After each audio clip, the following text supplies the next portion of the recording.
Hello friends, मुझे उम्मीद है कि आपको मेरी ये स्टोरी की सीरीज पसंद आ रही होगी। दोस्तों प्लीज अपने चैनल ऑडियोस्फीयर को सब्सक्राइब करें और इसका पिछला एपिसोड जरूर देखें। Part 5 married to heartless man. Harshvardhan ने काका की बात सुनी और वो खुश हो गया। हर्षवर्धन ने मन ही मन कहा, अंडरस्को, क्या सच में मेरे बीमार होने से हीर को फर्क पड़ता है? क्या सच में वो मेरा हाल चाल पूछने आई थी? अच्छा है मैं बीमार नहीं हुआ, वरना वह बेचारी तो खुद को फिर से दोष देने लगती। हर्षवर्धन सोचता हुआ अपने कमरे में चला गया। अगली सुबह जब हर्षवर्धन की आंख खुली तो हीर भजन गा रही थी। हर्षवर्धन के चेहरे पर एक मुस्कुराहट आ गई। हर्षवर्धन बालकनी में खड़ा हो गया, जहां हीर की हल्की हल्की सी आवाज सुनाई दे रही थी। हर्षवर्धन ने आंखें बंद कर ली और वो हीर की आवाज में खो गया। अब आगे। हर्षवर्धन आंखें बंद किए हुए हीर की आवाज में खो गया था। तभी उसके कानों में काका की आवाज पड़ी, अंडस्को, हर्षवर्धन बेटा उठ गए। हर्षवर्धन ने आंखें खोलकर कहा, अंडस्को, हाँ काका। हीर के भजन की आवाज सुनकर आंख खुल गई। बहुत मीठा गाती है। काका ने हर्षवर्धन को चाय का कप पकड़ाते हुए कहा, अंडस्को, इस कोयल को घर क्यों नहीं ले जाते? हर्षवर्धन ने काका के सवाल का कोई जवाब नहीं दिया, बस हल्का सा मुस्कुरा दिया। काका ने फिर कहा, अंडस्को, कुछ पूछ रहा हूँ हर्षवर्धन, कुछ कहोगे नहीं? कभी ना कभी तो शादी करोगे। हीर बहुत अच्छी है। 7 साल से देख रहा हूँ इस लड़की को। इस लड़की में कोई खोट नहीं है और क्या पता तुम्हारे हाथों ही इसकी खुशियाँ लिखी हो। जहाँ तक मैं तुम्हें जानता हूँ, मुझे नहीं लगता कि तुम इसीलिए हीर से शादी नहीं करना चाहते क्योंकि वो कम पढ़ी लिखी है, गांव की है, पर परिक कपड़े पहनती है। बताओ बेटा, क्यों नहीं करना चाहते हैं हीर से शादी? देखो हर्षवर्धन, कुछ दिनों बाद तुम यहाँ से चले जाओगे। उसके बाद 6-7 महीने बाद ही वापस आओगे। मैं चाहता हूँ तुम इन कुछ दिनों में ही हीर को अपने साथ ब्याह कर ले जाओ। वो पीहू को भी बहुत प्यार करेगी। हर्षवर्धन ने चाय की सिप लेकर कप को साइड में रखा और बोला, अंडस्को, अच्छा अच्छा काका, आपकी बात पर गौर करूंगा मैं। तभी पीहू भी उठकर बालकनी में आ गई और हर्षवर्धन की गोद में बैठ गई। पीहू ने अपने नन्हे नन्हे हाथों से हर्षवर्धन के गाल को छूकर कहा, अंडस्को, डैड, पीहू को काऊ देखनी है। प्लीज सिंड्रेला दी के पास चलो, मुझे काऊ देखनी है। हर्षवर्धन को पीहू की बात अच्छी लग रही थी क्योंकि हर्षवर्धन के पास हीर को देखने का एक और मौका था। हर्षवर्धन बोला, अंडस्को, हाँ बिल्कुल, मेरी प्रिंसेस काऊ देखने जरूर जाएगी। अब आप जल्दी से ब्रश करके फ्रेश हो जाओ, फिर हम काऊ देखने चलेंगे।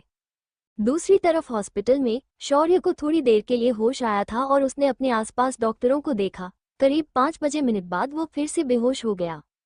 शिवाय और राजवीर, जो कि पूरी रात नहीं सोए थे, वो दोनों डॉक्टर के केबिन में बैठे हुए थे। दोनों ही डॉक्टर का वेट कर रहे थे। थोड़ी देर में एक सीनियर डॉक्टर केबिन में आ गया। वो डॉक्टर, जिसकी उम्र करीब 60 साल होगी और वो एक सीनियर डॉक्टर था, उम्र के साथ साथ उसे काफी तजुर्बा हो गया था। राजवीर ने डॉक्टर से पूछो, अंडस्को, अब कैसी कंडीशन है शौर्य की? डॉक्टर बोला, अंडस्को, उन्हें कुछ देर के लिए होश आया था, अब वो धीरे धीरे ठीक हो जाएंगे। 1 हफ्ते तक उनकी हालत ऐसी ही रहेगी, उसके बाद वो पूरी तरह से बात करने लायक हो जाएंगे। शिवाय बोला, अंडस्को, और उसकी बहन आर्या, उसकी हालत कैसी है? डॉक्टर हैरानी से शिवाय को देखकर बोला, अंडस्को, मिस्टर रघुवंशी, आपको जानकर हैरानी होगी कि वो लड़की की हालत बहुत बुरी है। इतनी कि आने वाले कुछ साल में वह मर भी सकती है। डॉक्टर की बात सुनकर राजवीर और शिवाय दोनों ही हैरान थे। डॉक्टर बोला, अंडस्को, समझ नहीं आता आपने अब तक इस लड़की का इलाज क्यों नहीं करवाया? ये लड़की पागल होने की दहलीज पर खड़ी हुई है। अगर कुछ महीनों में इसका ट्रीटमेंट शुरू नहीं हुआ तो ये लड़की पागल हो जाएगी। शिवाय और राजवीर दोनों हैरान थे। दोनों को इतना तो पता था कि आर्या बीमार है, लेकिन वो किस बीमारी से गुजर रही है यह वो दोनों नहीं जानते थे। न ही उन दोनों ने कभी आर्या की आवाज सुनी थी। शिवाय ने पूछा, अंडस्को, आप मुझे प्लीज एक्सप्लेन करेंगे कि उस लड़की को हुआ क्या है? डॉक्टर बोला, अंडस्को, मिस्टर रघुवंशी, उस लड़की के अंदर कोई फीलिंग नहीं है। उसकी सारी फीलिंग खत्म हो चुकी हैं। उसके दिमाग में बस एक डर है। उसके अंदर बस एक फीलिंग बची है, वो है डर। आप इस लड़की को कितना भी टॉर्चर कर लो, परेशान कर लो, मार लो, पीट लो, उसे कुछ असर नहीं होगा, क्योंकि इस लड़की के दिमाग ने दर्द महसूस करना बंद ही कर दिया है। ये लड़की बोलती भी इसीलिए नहीं है। ऐसा नहीं है कि लड़की गूंगी है या किसी एक्सीडेंट में इसकी आवाज चली गई। ये लड़की बोलना ही नहीं चाहती। पिछले 10 सालों से ये लड़की बोली नहीं है। इसका दिमाग बोलना ही भूल गया है। लेकिन अगर इसके दिमाग को सही डायरेक्शन में लेकर जाएं तो ये लड़की ठीक हो सकती है। शिवाय को अब जाकर समझ में आया कि जब वो आर्या को परेशान करता था तो आर्या रिएक्ट क्यों नहीं करती थी, क्यों एक रोबोट की तरह काम ही करती रहती थी, क्यों शौर्य उसे लेकर ओवर पजेसिव था। क्यों हमेशा शौर्य बोलता रहता था कि आर्या से दूर रहें, वो बीमार है? क्यों दृष्टि ने कहा कि उसे नॉलेज नहीं है, वो फिजिकल रिलेशनशिप के बारे में कुछ नहीं जानती? अब जाकर शिवाय को समझ आ रहा था कि आर्या के साथ उसने कितना गलत कर दिया। शिवाय बोला, अंडस्को, लेकिन ये सब हुआ कैसे? मतलब ऐसे कैसे बन गई? क्या ये सब जन्म से था या किसी एक्सीडेंट होने के बाद? डॉक्टर ने कहा, अंडस्को, मिस्टर रघुवंशी जन्म से नहीं था। इस लड़की को बहुत टॉर्चर किया गया है। इस लड़की के दिमाग में डर बैठाया गया है और वो डर इस कदर बैठा दिया गया है कि अब उसे कुछ भी महसूस नहीं होता। वो हर दूसरी चीज को देखकर डर जाती है। करीब ये सब 8 या 10 साल पहले से शुरू हुआ है। पिछले 10 साल से ही इसकी तबीयत खराब हुई है, लेकिन मुझे ये समझ नहीं आता कि आप लोगों ने इसका ट्रीटमेंट क्यों नहीं करवाया। शिवाय बोलो, अंडस्को, मैं इसका ट्रीटमेंट करवाता हूँ। आप बताइए इसका ट्रीटमेंट कैसे होगा और कहाँ होगा? किस कंट्री में भी होगा, मैं इसका ट्रीटमेंट करा लूंगा। डॉक्टर बोला, अंडस्को, मिस्टर रघुवंशी, इस लड़की के ट्रीटमेंट में बहुत खर्चा आएगा। ये ट्रीटमेंट आम ट्रीटमेंट नहीं होता। शिवाय ने पूछा, अंडस्को, डॉक्टर पैसों की टेंशन मत लीजिए, आप इस लड़की का ट्रीटमेंट कीजिए। डॉक्टर ने कहा, अंडस्को, मिस्टर शिवाय रघुवंशी, मैं ये बात इसलिए कह रहा हूँ क्योंकि शायद मैंने ये रिपोर्ट आज से 3 साल पहले भी देखी थी। तब भी मैंने जो ये रिपोर्ट लेकर आया था उसे यही कहा था कि इसका ट्रीटमेंट करवा लीजिए, लेकिन उसके पास शायद पैसे नहीं थे, इसीलिए उसने इस लड़की का ट्रीटमेंट स्टार्ट नहीं करवाया। राजवीर ने जिज्ञासा के साथ पूछा, अंडस्को, क्या आप याद करके बता सकते हैं कि अभी आपने जिस लड़के के सीने से बुलेट निकाली है, शायद वो इस लड़की की रिपोर्ट लेकर आया हो? मेरा मतलब है जिस लड़के का ट्रीटमेंट आप कर रहे हैं, शौर्य राजपूत। ये लड़की शौर्य राजपूत की बहन है और शायद शौर्य राजपूत ही आपके पास इस लड़की की रिपोर्ट लेकर आया हो। डॉक्टर बोला, अंडस्को, इतना तो मुझे याद नहीं है, लेकिन ये रिपोर्ट मैंने पहले देखी हुई है क्योंकि ऐसी रिपोर्ट रोज तो आती नहीं, इसलिए मेरे माइंड में इस लड़की की रिपोर्ट रह गई। डॉक्टर ने अपने एक असिस्टेंट को बुलाया और उसे देखकर कहा, अंडस्को, ये जिस लड़की की रिपोर्ट है यह मैंने 3 साल पहले देखी थी या शायद 4 साल पहले। मुझे कंफर्म करके बताओ कि यह रिपोर्ट कौन लेकर आया था। असिस्टेंट ने वो रिपोर्ट ली और चला गया। करीब 10 मिनट बाद वापस आया और बोला, अंडस्को, सर, यह शौर्य राजपूत नाम का लड़का इस लड़की की रिपोर्ट लेकर आया था। यह वही लड़का है जिसका ऑपरेशन आपने कल रात किया है। धीरे धीरे आर्या की गुत्थी सुलझने लगी। राजवीर ने कहा, अंडस्को, इसका मतलब है सर शौर्य के पास पैसा नहीं है, जो दिख रहा है वो है नहीं। ये बात तो कंफर्म हो गई कि शौर्य का सारा पैसा राणा ने दबा कर रखा हुआ है, वरना सर आप खुद ही सोचिए, शौर्य राजपूत इंडस्ट्रीज का मालिक होने के बाद भी बेंगलुरु में एक जॉब कर रहा है। सर मुझे लगता है आपसे कहीं ना कहीं गलती हो गई हो, सकता है एक्सीडेंट भी शौर्य ने ना किया हो और राणा ने सारे इल्जाम शौर्य पर डाल दिया हो। शिवाय की आंखों में अब गुस्सा उतर आया और उसने दांत भींचते हुए कहा, अंडस्को, रणविजय सिंह राणा, तुझे तो मैं छोड़ूंगा नहीं। अगर यह बात सच हुई कि तुमने मेरे दोस्त को मुझसे दूर करने की कोशिश की तो तुम्हारी मौत पक्की है। शिवाय ने राजवीर को देखकर कहा, अंडस्को, राजवीर, दोबारा से छानबीन करो, पता करो कि एक्सीडेंट शौर्य ने किया भी था या पुलिस के सामने शौर्य ने मजबूर होकर कन्फेस किया था। पता करो प्रताप इंडस्ट्रीज के शेयर किस के नाम है, प्रताप इंडस्ट्रीज का असली मालिक कौन है, शौर्य बेंगलुरु में एक मामूली सी जॉब क्यों कर रहा है, आर्य की तबीयत कैसे खराब हुई। राजवीर, मुझे ये भी कंफर्म करके बताओ, क्या दृष्टि की आंखें एक्सीडेंट में गई हैं या उसे भी रणविजय सिंह राणा ने अपनी चालाकियों का शिकार बनाया है। शिवाय ने डॉक्टर को देखकर कहा, अंडस्को, आप इस लड़की का ट्रीटमेंट कीजिए, पैसों की टेंशन मत लीजिए। मैं चाहता हूं कि जब ये लड़की हॉस्पिटल से जाए तो उसके अंदर उसकी सारी फीलिंग आ जाए। डॉक्टर बोला, अंडस्को, मिस्टर रघुवंशी, इतना आसान नहीं है। ये लड़की धीरे धीरे बीमार हुई है तो धीरे धीरे ही ठीक होगी। कितना ट्रीटमेंट मुझसे होगा मैं करूंगा, बाकी तो इस लड़की को एक ऐसा इंसान चाहिए जिस पर यह ट्रस्ट कर सके, जो इस लड़की से प्यार से बात करे। अगर इस लड़की के अंदर एक भी फीलिंग डेवलप हो गई तो ये लड़की बोलने की कोशिश करेगी और फिर यह बोल भी सकती है। डॉक्टर ने अपनी बात जारी करते हुए कहा, अंडस्को, देखिए मिस्टर रघुवंशी, मैं उम्र में और तजुर्बा में आपसे कहीं ज्यादा बड़ा हूँ, इसीलिए अपने तजुर्बे के साथ कह रहा हूँ। कुछ ट्रीटमेंट प्यार से होते हैं। इस लड़की को इस वक्त प्यार की बहुत जरूरत है। अगर इसे प्यार के साथ ट्रीट किया जाएगा तो शायद इसे ज्यादा मेडिसिन खाने की जरूरत ही ना हो और ना ही किसी थेरेपी की। ये लड़की वैसे ही ठीक हो जाए। आप किसी ऐसे इंसान को हायर कीजिए जो इस लड़की के करीब रहे, जो इस लड़की की बातों को समझने की कोशिश करे, जो इस लड़की के साथ खेले, इसके साथ खाना खाए, इसे बच्चों की तरह रखें। जब ये लड़की उस इंसान पर यकीन करने लगेगी तो धीरे धीरे अपने आप ही ठीक हो जाएगी। शिवाय ने डॉक्टर को हाँ में गर्दन हिलाई, जैसे कह रहा हो ठीक है। फिर शिवाय और राजवीर दोनों डॉक्टर के केबिन से बाहर आ गए। शिवाय ने राजवीर को देखकर कहा, अंडरस्को, आर्या के लिए किसी अच्छी केयरटेकर को हायर करो। राजवीर अब शिवाय के दिल की हालत कुछ तो समझ गया था, इसलिए राजवीर ने शिवाय को थोड़ा सा जलाने के लिए कहा, अंडरस्को, सर केयरटेकर की क्या जरूरत है, मैं हूँ ना, लिटिल गर्ल के साथ मैं बात करूंगा, मैं उसके साथ खेलूंगा, मैं उसके साथ खाना खाऊंगा। राजवीर के मुंह से आर्या का नाम सुनकर शिवाय को कहीं ना कहीं जलन तो हो रही थी, लेकिन फिर भी उसने अपनी जलन को दबा दिया। शिवाय बोला, अंडरस्को, मैं किसी लड़की की बात नहीं कर रहा हूँ, लड़की को हायर करो। तभी दृष्टि की आवाज राजवीर और शिवाय के कानों में पड़ी, जो पूर्वी के साथ हॉस्पिटल आ चुकी थी। दृष्टि ने बोला, अंडरस्को, मेरी बहन के लिए किसी को कुछ भी करने की जरूरत नहीं है, मैं मेरी बहन को खुद संभाल सकती हूँ। राजवीर अब शिवाय के दिल की हालत कुछ तो समझ गया था, इसलिए राजवीर ने शिवाय को थोड़ा सा जलाने के लिए कहा, अंडरस्को, सर केयरटेकर की क्या जरूरत है, मैं हूँ ना, लिटिल गर्ल के साथ मैं बात करूंगा, मैं उसके साथ खेलूंगा, मैं उसके साथ खाना खाऊंगा।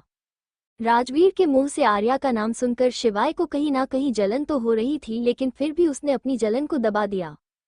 शिवाय बोला, अंडरस्को, मैं किसी लड़की की बात नहीं कर रहा हूँ, लड़की को हायर करो। तभी दृष्टि की आवाज राजवीर और शिवाय के कानों में पड़ी, जो पूर्वी के साथ हॉस्पिटल आ चुकी थी। दृष्टि ने बोला, अंडरस्को, मेरी बहन के लिए किसी को कुछ भी करने की जरूरत नहीं है, मैं मेरी बहन को खुद संभाल सकती हूँ। अब आगे दृष्टि की बात सुनकर राजीव और शिवाय ने एक दूसरे को देखा। राजवीर ने दृष्टि को समझाते हुए कहा, देखो दृष्टि।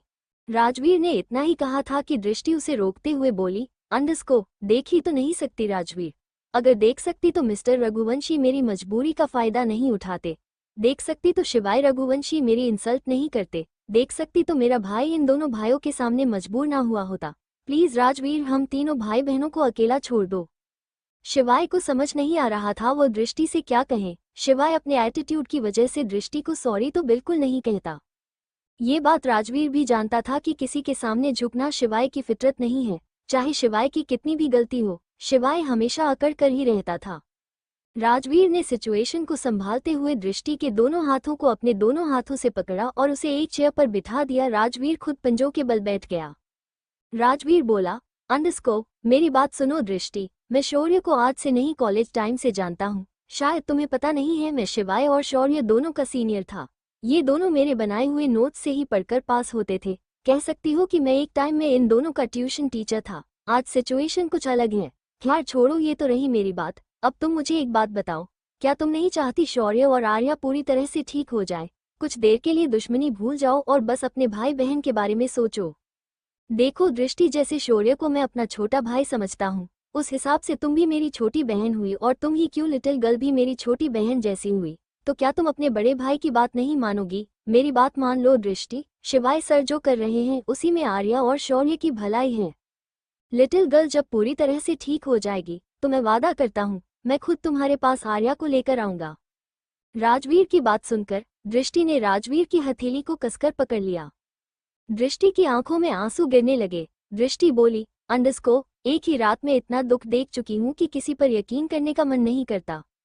राजवीर दृष्टि को समझाते हुए बोला, अंडरस्को, दृष्टि तुम्हारे दिल की हालत समझ रहा हूँ, तुम सच कह रही हो, तुम जिस हालातों से निकली हो उस हालात में हम पर यकीन करना तुम्हारे लिए मुश्किल है, लेकिन तुम्हारे पास फिलहाल हम पर यकीन करने के अलावा कोई ऑप्शन ही नहीं है। दृष्टि, एक बार, बस एक बार अपने स्वाभिमान को एक तरफ रखकर प्रैक्टिकल होकर सोचो। इस वक्त शिवाय सर का सपोर्ट ही शौर्य और आर्या को ठीक कर सकता है। अगर आर्या का ट्रीटमेंट अभी शुरू नहीं हुआ तो तुम अपनी आर्या को खो दोगी। राजवीर के इतना समझाने से दृष्टि इतना तो समझ गई कि राजवीर कह तो सही रहा है, आखिर शिवाय के सपोर्ट की वजह से ही तो वो शौर्य को हॉस्पिटल लेकर आई थी। दृष्टि ने अपने आंसू साफ करते हुए कहा, अंडरस्को, ठीक है राजवीर, तुम्हारी बात मान लेती हूँ, लेकिन जब मेरा भाई ठीक हो जाएगा तो वो शिवाय रघुवंशी के एक एक पैसे की भरपाई कर देगा।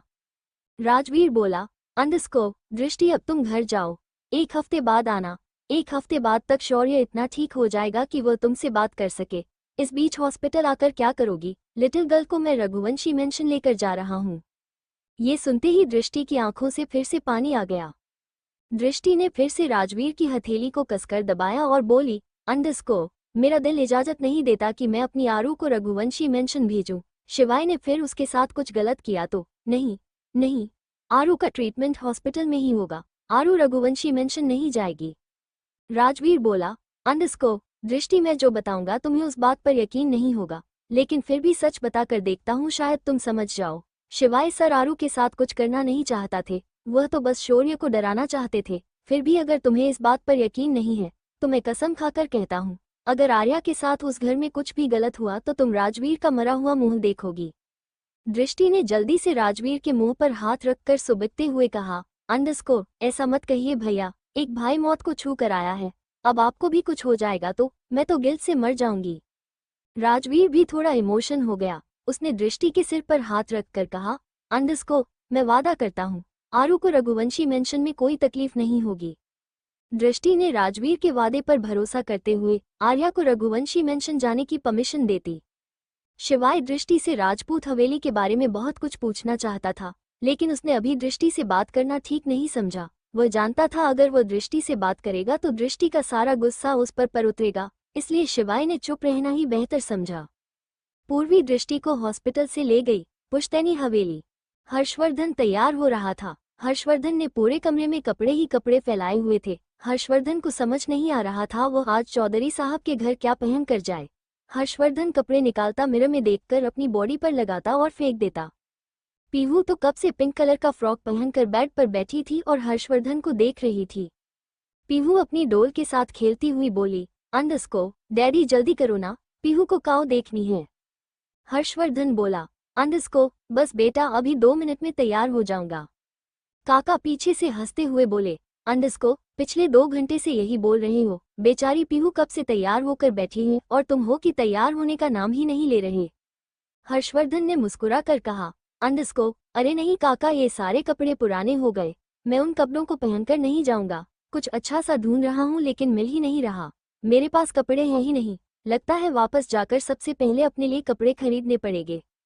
हर्षवर्धन की बात सुनकर पीहू ने काका को देखा और काका ने पीहू को, फिर दोनों ने कमरे में नजर घुमाई जहां दुनिया भर के कपड़े फैले हुए थे। दोनों ने एक दूसरे को देखा और हंसने लगे। फाइनली इतना बेचैन होने के बाद हर्षवर्धन ने एक पिस्ता ग्रीन कलर की टी शर्ट और ब्लैक कलर की जीन्स निकाली। हर्षवर्धन ने वो कपड़े पहने बालों को जेल से सेट किया, बॉडी परफ्यूम मारा। हर्षवर्धन मिरर में खड़ा हुआ खुद को निहार रहा था, तभी उसके कानों में काका की आवाज आई, बेटा तैयार तो ऐसे हो रहे हो जैसे आज ही बारात लेकर जाओगे। हर्षवर्धन ने मुस्कुरा कर कहा, अंडरस्को, आप होते हो ना तो शिवाय और विराज की कमी महसूस नहीं होती, उन दोनों की कमी आप ही पूरी कर देते हो। पूरा तैयार होकर हर्षवर्धन ने पीहू को गोद में उठाया और बोला, अंडरस्को, अच्छा काका चलता हूँ। काका ने फिर से हर्षवर्धन को छेड़ते हुए कहा, अंडरस्को, बता तो ऐसे रहे हो जैसे वापस जा रहे हो, अरे यही सामने वाले घर में ही तो जा रहे हो, उसमें भी इतना ज्यादा एक्साइटेड। बता रहा हूँ हर्षवर्धन, हीर को अपने साथ ले जाओ वरना चैन से नहीं रह पाओगे। हर्षवर्धन बोला, अंडरस्को, चलिए काका मान लेता हूँ आपकी बात, कोशिश करूंगा कि हीर मुझसे शादी कर ले। हर्षवर्धन पीहू को लेकर चौधरी साहब के घर आ गया। चौधरी साहब ने हर्षवर्धन को देखा तो बहुत अच्छे से उसका वेलकम किया। चौधरी साहब ने हर्षवर्धन को सोफे पर बैठाते हुए कहा, अंडरस्को, रघुवंशी साहब हमारे घर, कोई काम था तो मुझे बता दिया होता, मैं आ जाता। आप इतनी बड़ी पर्सनैलिटी होकर हमारे घर आए हैं, हमारे तो भाग जाग गए। जरूर कोई मोती दान किए होंगे जो पिछले कुछ दिनों में 2 बार आपके दर्शन हो गए। हर्षवर्धन ने आंगन में नजर घुमाते हुए कहा, अंडरस्को, वो क्या है ना चौधरी साहब, मेरी पीहू को गाय देखनी थी, बार बार जिद कर रही थी तो मैं यहाँ गाय दिखाने ले आया। पीहू ने हर्षवर्धन की गोद में बैठकर हर्षवर्धन की कान में कुछ कहा। चौधरी साहब बोले, अंडरस्को, आपकी बेटी क्या कह रही है?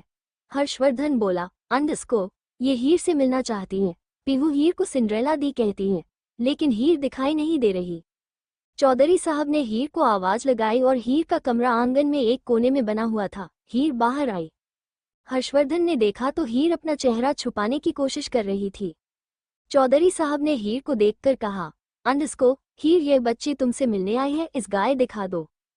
हीर ने एक बार भी ना हर्षवर्धन की तरफ देखा और ना ही चौधरी साहब की तरफ और हाँ में गर्दन हिला दी। हर्षवर्धन ने हीर की तरफ देखकर मन ही मन खुद से कहा, अंडरस्को, मैं तो इतना अच्छे से रेडी होकर आया हूँ, हीर ने तो एक नजर देखा भी नहीं। पीहू भागते हुए हीर के पास आई। पीहू हीर को छू पाती उससे पहले ही हीर की सास चिल्लाते हुए बोली, अंडरस्को, 10 बार कहा है तुझे हीर, इस बच्ची से दूर है, तेरा साया इस बच्ची पर पड़ेगा तो बीमार हो जाएगी। हर्षवर्धन थोड़ा गुस्से में बोला, अंडस्को माँ जी, मैं इन सब बातों पर यकीन नहीं करता, मुझे बस मेरी बेटी की खुशियाँ चाहिए। अगर मेरी बेटी हीर के साथ खेल कर खुश है तो मुझे कोई फर्क नहीं पड़ता। हर्षवर्धन ने पीहू को इशारा किया और पीहू ने हीर के पैर पर अपने हाथ लपेट दिए। हर्षवर्धन हीर का चेहरा देखना चाहता था, लेकिन हीर ने दुपट्टे से खुद को ऐसे कवर किया हुआ था कि हर्षवर्धन को हीर की बस आंखें दिखाई दे रही थी, लेकिन हर्षवर्धन ने हीर की आंखों में खालीपन देख लिया था। हर्षवर्धन चौधरी साहब से बात करता रहा और हीर पीहू को देखता रहा। हीर और पीहू एक दूसरे के साथ खुश थी, दोनों ही गाय को चारा खिला रही थी।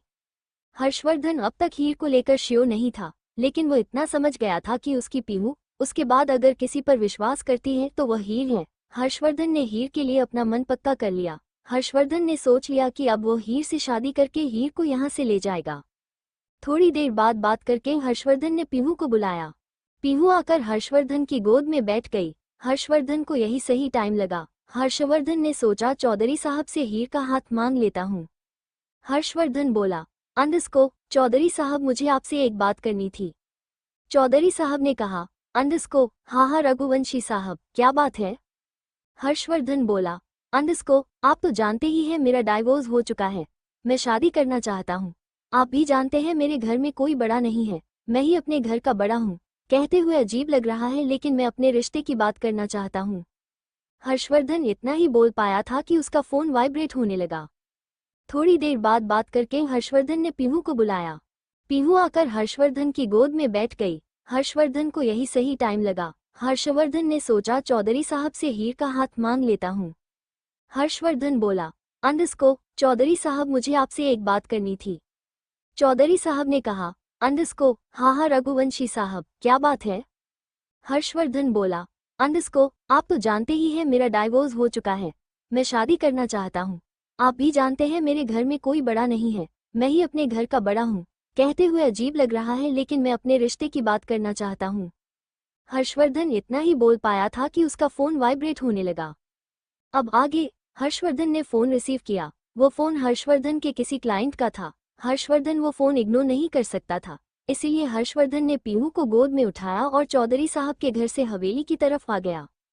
चौधरी साहब हर्षवर्धन को जाते हुए देख रहे थे, तभी चौधरी साहब का बेटा आया और बोला, अंडस्को पिताजी, मुझे लगता रघुवंशी साहब हमारी तान्या का रिश्ता मांगने आए थे। ये सुनते ही चौधरी साहब की बहू भी खुश हो गई। चौधरी साहब की बहू बोली, अंडस्को ये तो अच्छी बात है पिताजी, जरा देखिए रघुवंशी का नाम पूरे राजस्थान में कितना फेमस है। वो खुद चलकर हमारी तान्या का रिश्ता मांगने आए हैं। मुझे तो रिश्ता मंजूर है। अगर रघुवंशी साहब कहेंगे तो मैं तो अगले हफ्ते ही अपनी तान्या के हाथ पीले कर दूंगी। चौधरी साहब बोले, अंडस्को तुम दोनों चुप करो। रघुवंशी साहब ने अपने मुंह से तान्या का नाम नहीं लिया, और वैसे भी दिख नहीं रहा रघुवंशी साहब 30 साल के हैं और उनकी एक बेटी भी है। चौधरी साहब की बहू बोली, अंडस्को क्या कह रहे हो पिताजी, हमारी तान्या भी तो 25 साल की हो गई, हमारी तान्या को भी तो कोई रिश्ता पसंद नहीं आता। मैं तो कहती हूँ इस रिश्ते के लिए हाँ कह दीजिए।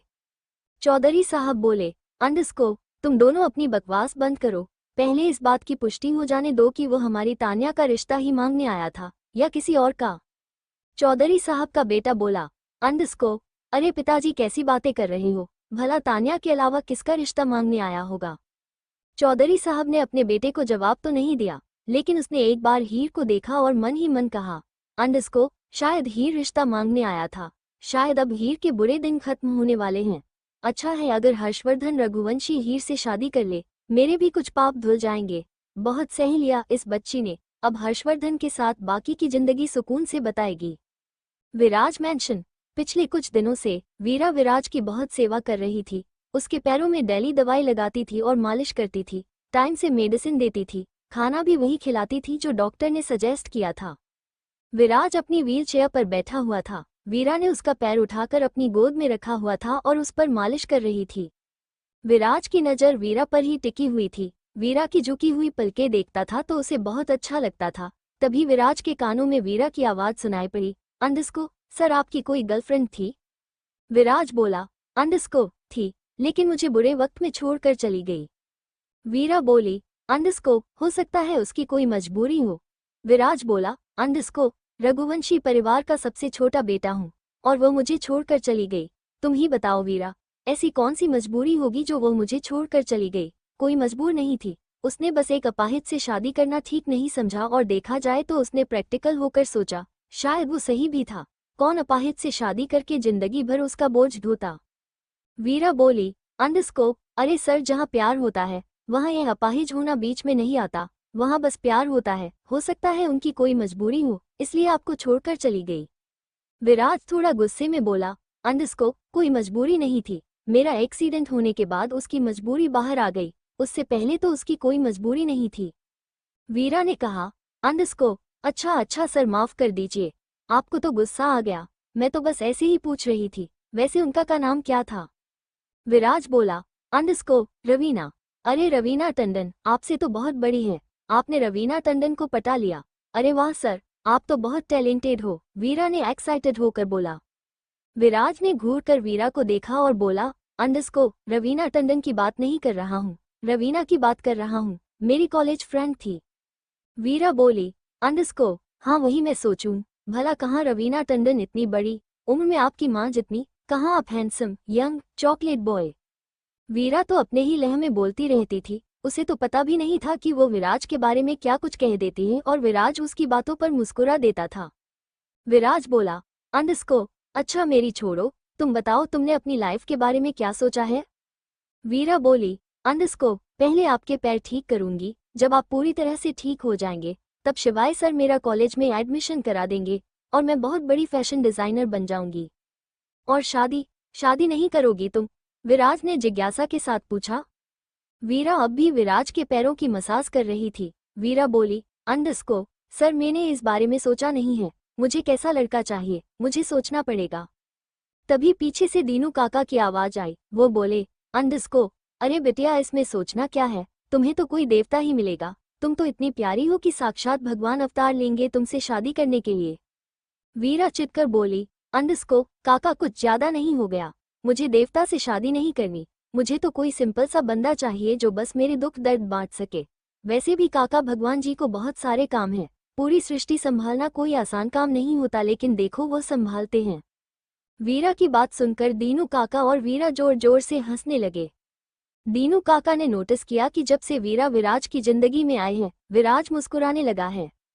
दीनू काका ने वीरा की तरफ देखा और फिर विराज की तरफ, जो दोनों ही हंस रहे थे। दीनू काका ने मन ही मन खुद से कहा, अंडरस्कोप, अगर यह अमीरी गरीबी का फर्क ना होता तो विराज वीरा दोनों कितने अच्छे लगते, काश भगवान मेरी सुन ले और इन दोनों की शादी करवा दे। पर मैं जानता हूँ यह नामुमकिन है, क्योंकि विराज जब ठीक हो जाएगा तो उसके लिए तो एक से एक अमीर घर के रिश्ते आएंगे, लेकिन कहते हैं किसी के भाग्य में भगवान ने क्या लिखा है किसी को क्या पता। क्या पता विराज के भाग्य में ही वीरा लिखी हो। रघुवंशी मेंशन।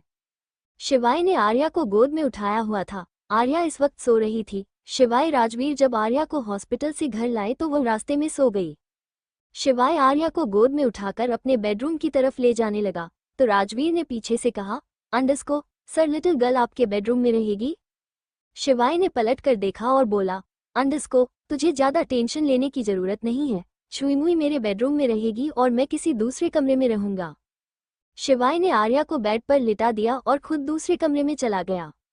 करीब 2 घंटे बाद आर्या की आंख खुली। आर्या को भूख लग रही थी, लेकिन वह इस भूख की फीलिंग से भी अनजान थी। आर्या को कोई कुछ भी खाने के लिए देता था, आर्या खा लेती थी। आर्या ने आसपास नजर घुमाकर देखा तो वो समझ गई कि वो शिवाय के कमरे में है। तभी कमरे के गेट पर उसने शिवाय को देखा, जो खाने की थाली लेकर खड़ा था। शिवाय को आर्या की पसंद के बारे में तो कुछ भी नहीं पता था, इसीलिए उसने अपने हिसाब से pasta, bread roll, chocolate, pastry सब कुछ बनवा दिया था। शिवाय प्लेट लेकर आर्या के पास आया और आर्या डर के मारे बेड से उतरकर खड़ी हो गई। शिवाय ने आर्या का हाथ पकड़ा और उसे सोफे पर बिठाया। आर्या ने कोई रिएक्ट नहीं किया, वो तो बस शिवाय से डर रही थी। शिवाय ने आर्या से पूछा, अंडरस्कोप, छुई मुई खाना खाओगी? आर्या ने ना में गर्दन हिला दी, क्योंकि उसे शिवाय से डर लग रहा था। उसे लगा अगर वो हाँ में गर्दन हिलाएगी तो शिवाय गुस्सा हो जाएगा। शिवाय शायद आर्या के दिल की बात समझ रहा था, क्योंकि उसे डॉक्टर ने भी कहा था कि आर्या के अंदर बस डर की फीलिंग है, बाकी सारी फीलिंग मर चुकी हैं। शिवा ने मुस्कुरा कर कहा, अंडरस्कोप, देखो अगर तुम ये सारा खाना खा लोगी तो मैं तुम्हें शौर्य से मिलवाने लेकर जाऊंगा। शौर्य का नाम सुनकर आर्या ने हाँ में गर्दन हिला दे। आर्या खाना खाने लगी। आर्या ने सबसे पहले पेस्ट्री खाई। शिवाय समझ गया कि आर्या को पेस्ट्री पसंद है। धीरे धीरे आर्या ने शिवाय का लाया हुआ सारा खाना खा लिया। नॉर्मल लड़कियां इतना खाना नहीं खाती, आर्या ने उससे ज्यादा खाना खाया था। शिवाय समझ गया कि आर्या सच में बहुत भूखी थी, लेकिन अपनी बीमारी के चलते किसी को बता नहीं पाती थी। तभी शिवाय के कमरे में ड्रैगन आ गया। ड्रैगन ने आर्या को देखकर भौंकना शुरू कर दिया, लेकिन इस बार आर्या ड्रैगन से नहीं डरी, बल्कि उसने ड्रैगन को गोद में उठा लिया। शिवाय ने देखा तो आर्या ड्रैगन के सिर पर हाथ फेर रही थी। शिवाय ने मन ही मन खुद से कहा, अंडस्को छुई मुई तुम्हें ठीक करना इतना मुश्किल भी नहीं है। तभी गेट पर राजवीर आया और उसने आर्या को देखकर कहा, अंडस्को चलो तुम दवाई ले लो। राजवीर ने आर्या को दवाई दी और आर्या ने वो 2 टैबलेट खा ली। शिवाय ने आर्या के लिए दुनिया भर के कपड़े मंगवा दिए। शाम को आर्या नहा धोकर एक टी-शर्ट और लोअर पहनकर गार्डन में घूम रही थी। आर्या ने सर पर एक स्कार्फ बांधा हुआ था, जिसकी वजह से उसकी खूबसूरती और ज्यादा बढ़ रही थी। शिवाय बालकनी से उसे देख रहा था। शिवाय ने मन ही मन खुद से कहा, अंडस्को ये बिना बालों के भी कितनी सुंदर लगती है। शिवाय और राजवीर ने मिलकर आर्या के लिए केयरटेकर हायर करने की बहुत कोशिश की, लेकिन जो भी आता वो 2-3 दिन से ज्यादा नहीं टिकता, क्योंकि उसे आर्या के साथ बोरियत महसूस होती थी। जब कोई केयरटेकर नहीं मिला तो राजवीर और शिवाय ने सोचा कि वो दोनों मिलकर ही आर्या का ध्यान रखेंगे। धीरे धीरे आर्या को रघुवंशी मेंशन अच्छा लगने लगा। वो वहाँ कंफर्ट फील करने लगी।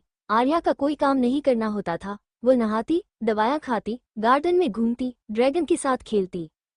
इस बीच शिवाय और राजवीर शौर्य को देखने हॉस्पिटल भी जाते थे। राजवीर दृष्टि का हाल चाल पूछने कभी कभी पूर्वी के फ्लैट में चला जाता था। करीब 1 हफ्ते बाद शिवाय, राजवीर हॉस्पिटल गए।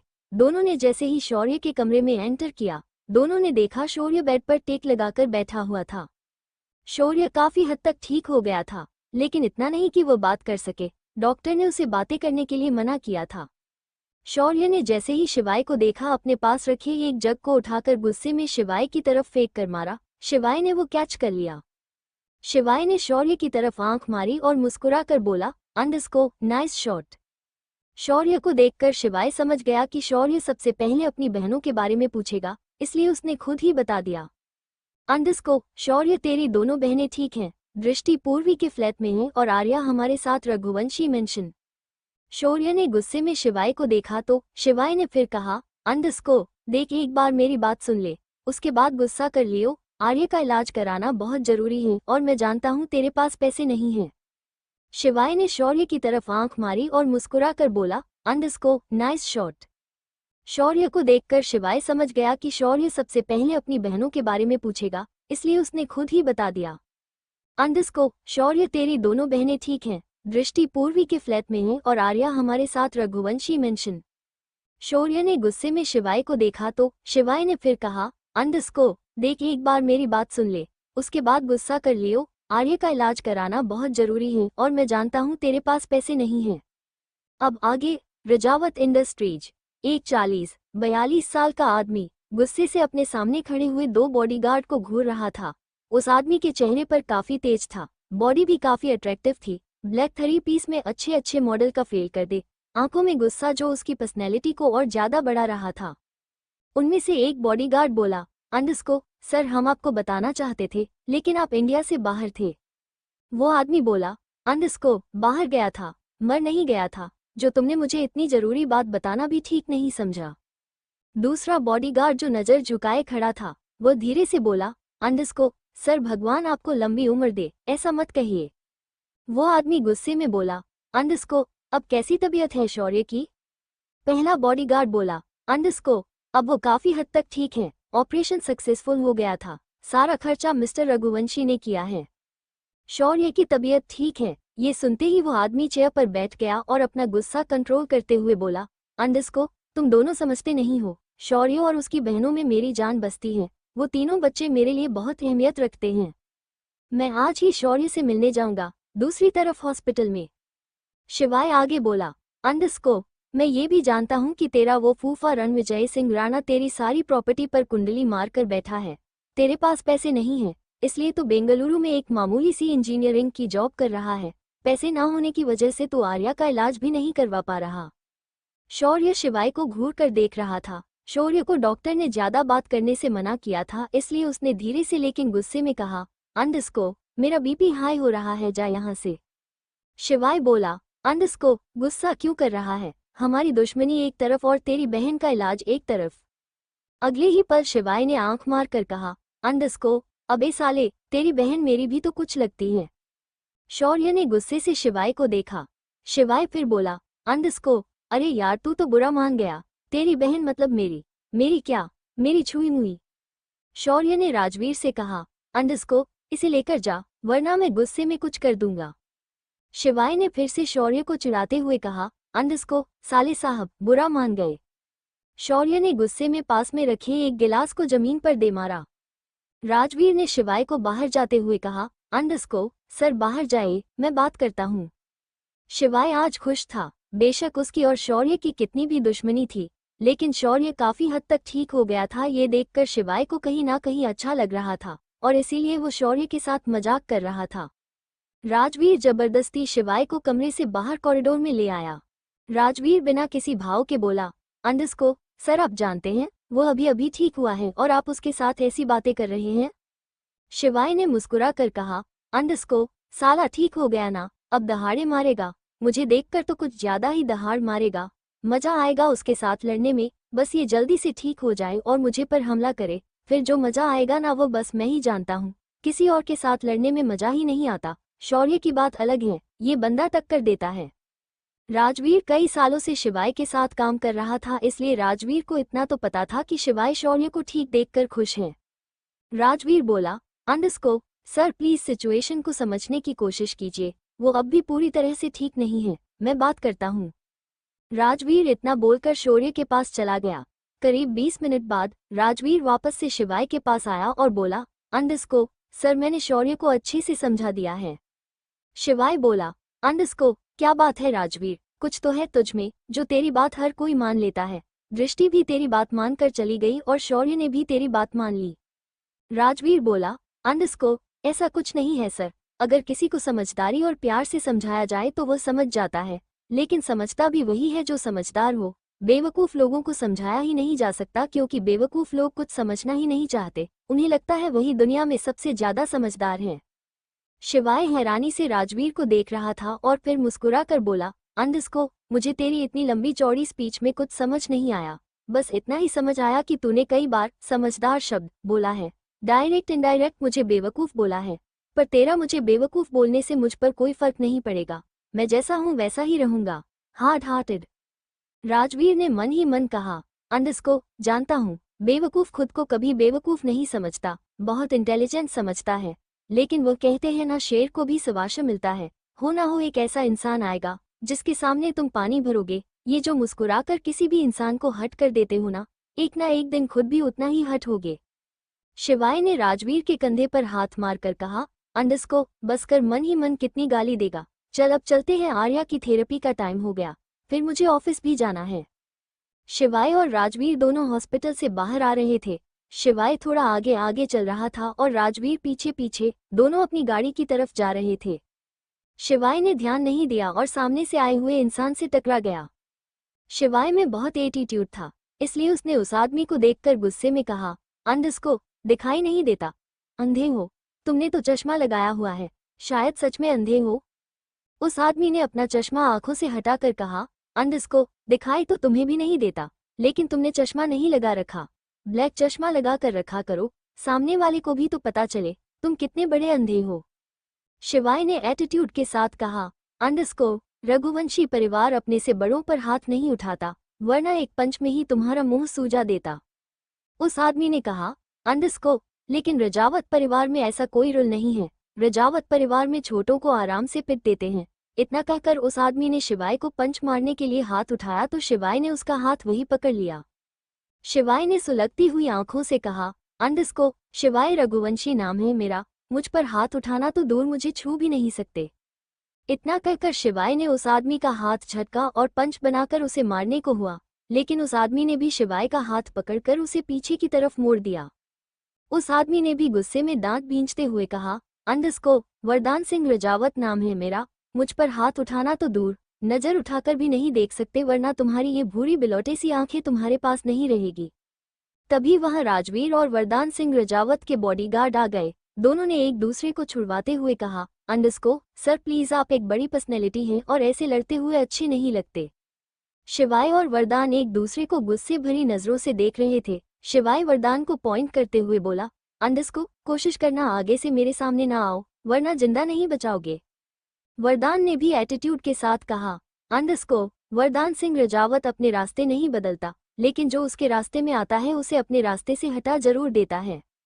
राजवीर जानता था कि शिवाय का खून गर्म है, ऊपर से उसका एटीट्यूड, उसका रघुवंशी परिवार का बेटा होना, इंडिया के टॉप बिजनेस में उसका नाम होना, ये सब शिवाय के एटीट्यूड में 4 चांद लगाता था।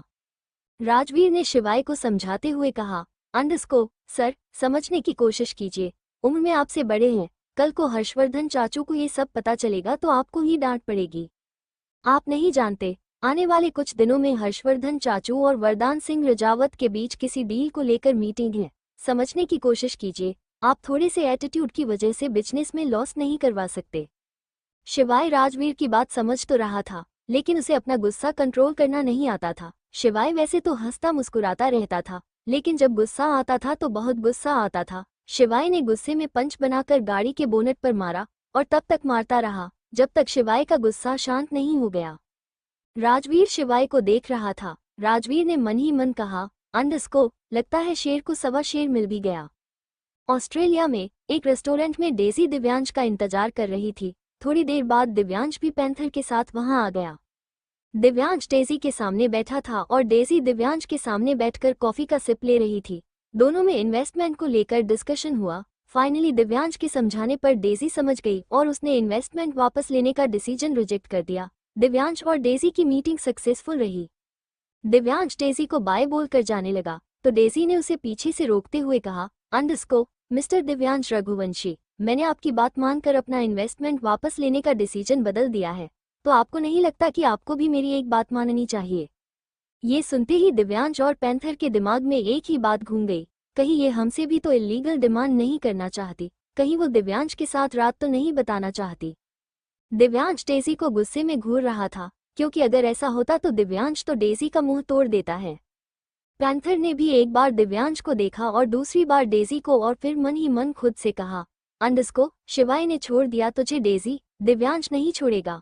मुंह से कम हाथों से ज्यादा बात करता है। इसने ऐसा कोई रूल नहीं बनाया कि इन लड़कियों का हाथ नहीं उठाएगा। कुछ ढंग का मांग लियो वरना तेरा थोपड़ा बिगाड़ देगा। दिव्यांश ने सवाल भरी नजरों से डेजी को देखा तो डेजी ने मुस्कुरा कर कहा, अंडरस्को यहाँ एक छोटा सा प्रोजेक्ट है जिसे मैं हैंडल नहीं कर पा रही हूँ। कम से कम 6 महीने लगेंगे इस प्रोजेक्ट को हैंडल करने में। मैं चाहती हूँ आप ऑस्ट्रेलिया में रहकर उस प्रोजेक्ट को हैंडल करें, तो ही मैं इन्वेस्टमेंट वापस नहीं लूंगी। दिव्यांश ने राहत की सांस ली और बोला, अंडरस्को मेरी कंपनी में एक से एक टैलेंटेड एम्प्लॉय हैं, मैं पूरी एक टीम भेज दूंगा, तुम्हारा प्रोजेक्ट हैंडल कर लेगी। दिव्यांश वापस जाने लगा तो डेजी ने फिर उसे रोकते हुए कहा, अंडरस्को मिस्टर दिव्यांश मैं आपकी बात कर रही हूँ, टैलेंटेड लोगों की कमी यहाँ भी नहीं है, बट मैं चाहती हूँ कि आप मेरा प्रोजेक्ट पर्सनली हैंडल करें। दिव्यांश और पैंथर समझ गए थे कि डेजी जानबूझकर ये सब कर रही है। डेजी दिव्यांश को झुकाना चाहती है।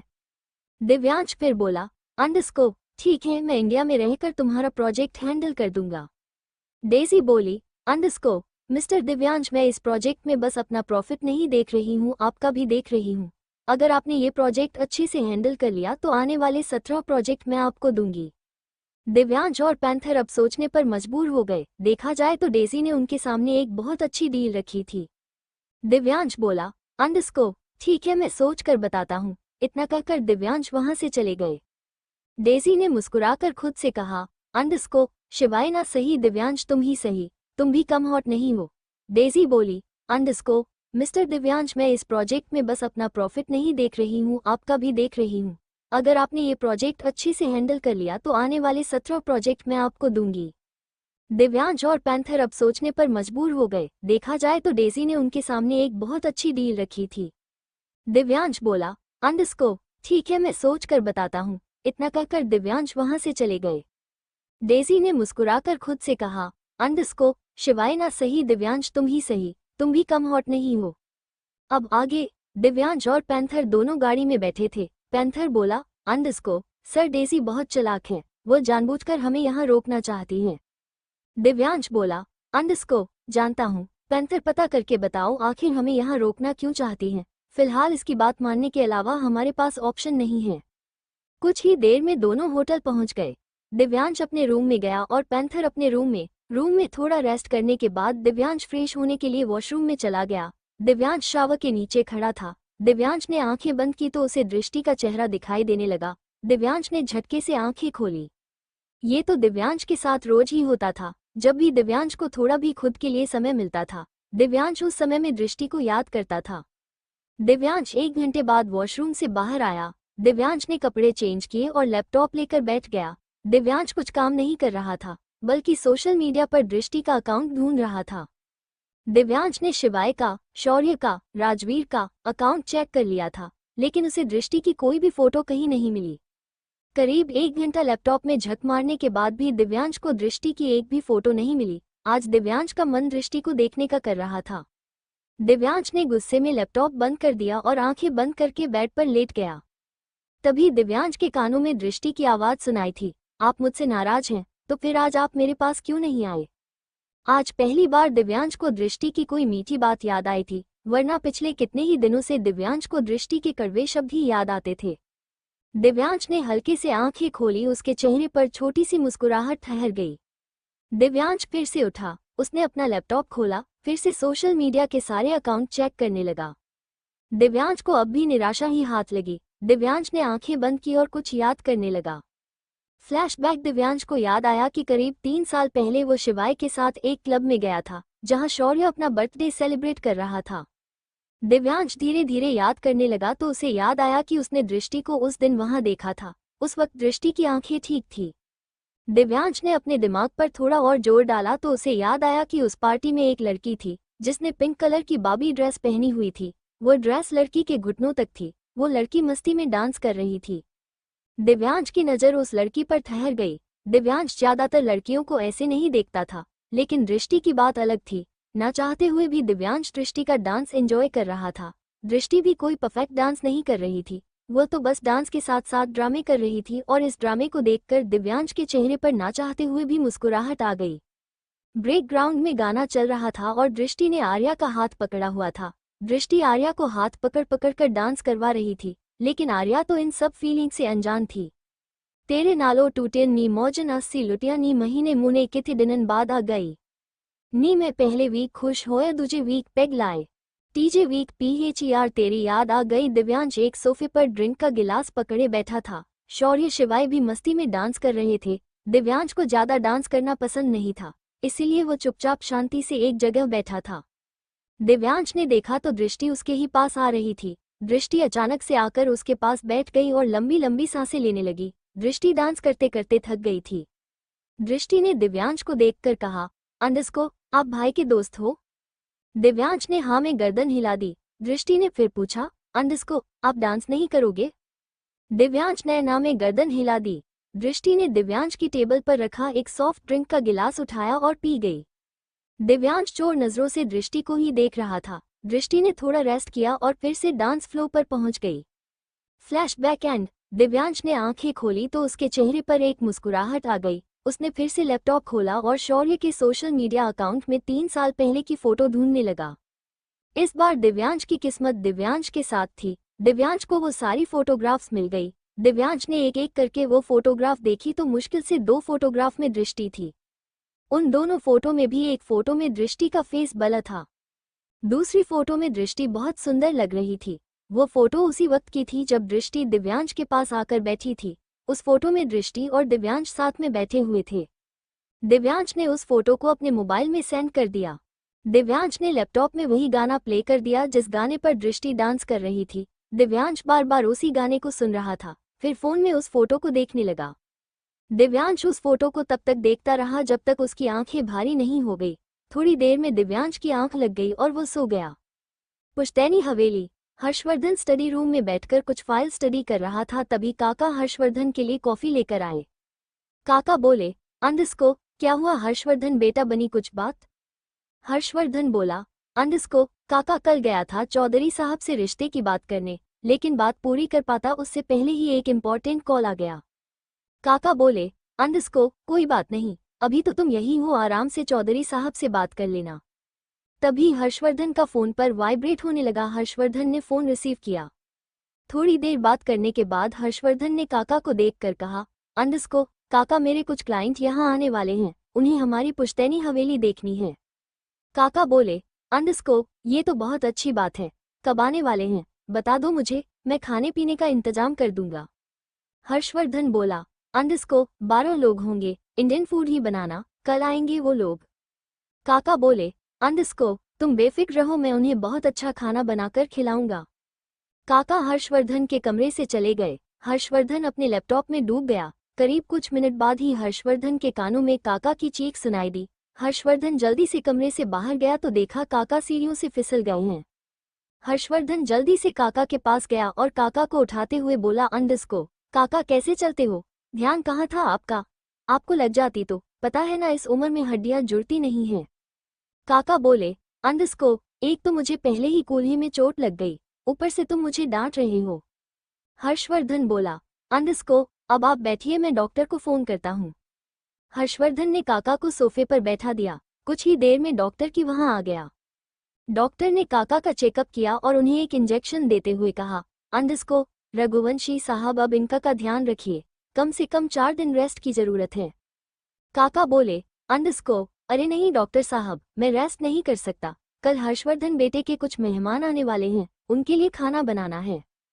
हर्षवर्धन बोला, अंडस्को आपको इस वक्त हराम की बहुत जरूरत है, आप उन सब की चिंता मत कीजिए, मैं कुछ ना कुछ अरेंजमेंट कर दूंगा, आप बस अपना ख्याल रखिए। डॉक्टर ने पर्ची पर कुछ दवाइयां लिखी और हर्षवर्धन को देते हुए कहा, अंडस्को इन्हें टाइम से खिला दीजिएगा। हर्षवर्धन ने हाँ में गर्दन हिला दी और डॉक्टर वहां से चला गया। काका बोले, अंडस्को एक तरीका है, तुम्हारी प्रॉब्लम सॉल्व हो जाएगी। हर्षवर्धन ने मुस्कुरा कर कहा, अंडस्को ये मत कहिए कि हीर की हेल्प ले लो। काका ने भी मुस्कुरा कर कहा, अंडस्को तो क्या गलत कहूंगा, वो बहुत अच्छा खाना बनाती है, एक बार गया था मैं चौधरी साहब के यहाँ खाना खाने, शायद उनकी बेटी है ना, क्या नाम है उसका, तान्या, उसका जन्मदिन था, उस लड़की के जन्मदिन पर सारा खाना हीर ने बनाया था और क्या खाना बनाया था, क्या बताऊं, एक बार तुम उसके हाथ का खाना खाओगे तो उंगलियां चाटते रहोगे। हर्षवर्धन बोला, अंडस्को काका लेकिन मैं उसे हवेली के अंदर लेकर कैसे आऊंगा, उसे तो लगता है कि उसका साया भी हम लोगों पर पड़ेगा तो हम लोग बीमार हो जाएंगे। काका बोले, अंडस्को तुम चौधरी साहब से बात करो, चौधरी साहब अगर हाँ कहेंगे तो हीर यहाँ आ जाएगी। रात का समय, काका ने बहुत देर तक आराम कर लिया था, इसलिए वो अब हॉल में सोफे पर बैठे थे। हर्षवर्धन खाना बना रहा था। काका ने थोड़ा तेज आवाज में कहा ताकि हर्षवर्धन को किचन में सुनाई दे जाए, हर्षवर्धन बेटा काश मैं तुम्हारी कोई मदद कर सकता। हर्षवर्धन बोला, अंडस्को कोई बात नहीं काका, मेरे हाथ का डिनर खाना किसी किसी को नसीब होता है, उनमें से एक आप भी हैं। ये सुनकर काका और हर्षवर्धन दोनों हंसने लगे। हर्षवर्धन ने किचन के प्लेटफॉर्म पर पीहू को बिठा रखा था और खुद खाना बनाने की कोशिश कर रहा था, लेकिन सिर्फ खाना बनाने की कोशिश ही कर रहा था। हर्षवर्धन को खाना बनाना बिल्कुल नहीं आता था। हर्षवर्धन ने अपने पीहू और काका के लिए मैगी बनाई थी, उसे बनाने में भी हर्षवर्धन को 1 घंटा लग गया था। हर्षवर्धन ने मैगी एक प्लेट में सर्व की और काका को दे दी। काका ने मैगी देखी तो अपने सिर पर हाथ मारकर कहा, अंडस्को ये डिनर है, ये कच्ची मैदा मैं नहीं खाता। हर्षवर्धन ने हंसते हुए कहा, अंडस्को काका खा लीजिए ना, आप जानते हैं मुझे खाना बनाना नहीं आता, मैं और पीहू भी तो यही खाएंगे, आप खा लीजिए, फिर मैं आपको दवाई दे दूंगा। मैगी देखकर काका का तो मुंह बन गया। काका खुद को कोसते हुए बोले, अंडस्को हे भगवान मैं ना ही गिरता तो अच्छा होता, कम से कम अच्छा खाना तो बना देता, अब ये तो मैं नहीं खा सकता, मुझसे तो ये खाया नहीं जाएगा। हर्षवर्धन ने फिर हंसते हुए कहा, अंडस्को तो फिर काका क्या खाएंगे आप, चौधरी साहब से कह दूं, हीर को भेज देंगे। काका ने भी हंसते हुए कहा, अंडस्को मेरा नाम लेकर अपने दिल की बात मत कहो। काका और हर्षवर्धन बातें ही कर रहे थे, तभी चौधरी साहब हवेली में आ गए। चौधरी साहब को देखकर हर्षवर्धन ने कहा, अंडस्को अरे चौधरी साहब आज हवेली का रुख कैसे किया। चौधरी साहब बोले, अंडस्को रघुवंशी साहब सुना है काका सीढ़ियों से गिर गए, उन्हें चोट लगी है तो सोचा उन्हें देखने आ जाओ। काका बोले, अंडस्को हाँ चौधरी साहब सुना तो आपने ठीक है, लेकिन मेरी चोट लगने की वजह से बेचारे हर्षवर्धन और पीहू यह मैगी बनाकर खा रहे हैं। अरे ये तो बहुत छोटी बात है, मैं घर से खाना भिजवा देता हूँ, आप ये मैगी मत खाइए, चौधरी साहब ने जवाब में कहा। काका मौके पर चौका मारते हुए बोले, अंडस्को चौधरी साहब अगर एक बात कहूँ तो मानेंगे?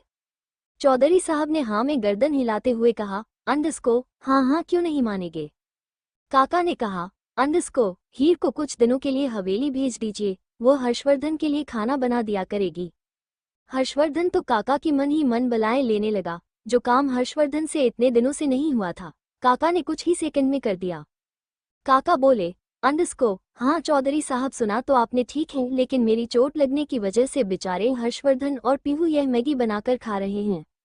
अरे ये तो बहुत छोटी बात है, मैं घर से खाना भिजवा देता हूँ, आप ये मैगी मत खाइए, चौधरी साहब ने जवाब में कहा। काका मौके पर चौका मारते हुए बोले, अंडस्को चौधरी साहब अगर एक बात कहूँ तो मानेंगे? चौधरी साहब ने हाँ में गर्दन हिलाते हुए कहा, अंडस्को हाँ हाँ क्यों नहीं मानेंगे। काका ने कहा, अंडस्को हीर को कुछ दिनों के लिए हवेली भेज दीजिए, वो हर्षवर्धन के लिए खाना बना दिया करेगी। हर्षवर्धन तो काका की मन ही मन बलाएं लेने लगा। जो काम हर्षवर्धन से इतने दिनों से नहीं हुआ था, काका ने कुछ ही सेकंड में कर दिया। अब आगे चौधरी साहब इतना तो समझ गए थे कि हर्षवर्धन को हीर पसंद है और शायद हर्षवर्धन हीर से शादी भी करना चाहता है। चौधरी साहब को भी यह रिश्ता मंजूर था। आखिर हीर ने एक बंधुआ मजदूर की तरह चौधरी साहब के घर में कई साल तक काम किया था। कहीं ना कहीं चौधरी साहब को हीर की हालत देखकर तरस आता था, लेकिन अपने बेटे बहू की वजह से वो हीर के लिए कुछ कर नहीं सकता था। थोड़ी देर बाद कुछ सोचकर चौधरी साहब बोले, अंडस्को हाँ बिल्कुल, मैं हीर को भेज देता हूँ, वो आप सबके लिए खाना बना देगी। पीहू ने बीच में ही ताली बजाकर कहा, अंडस्को ये सिंड्रेला दीदी आएगी। हर्षवर्धन ने पीहू को गोद में उठा लिया और उसे किस कर दिया। बाप बेटी दोनों ही खुश थे।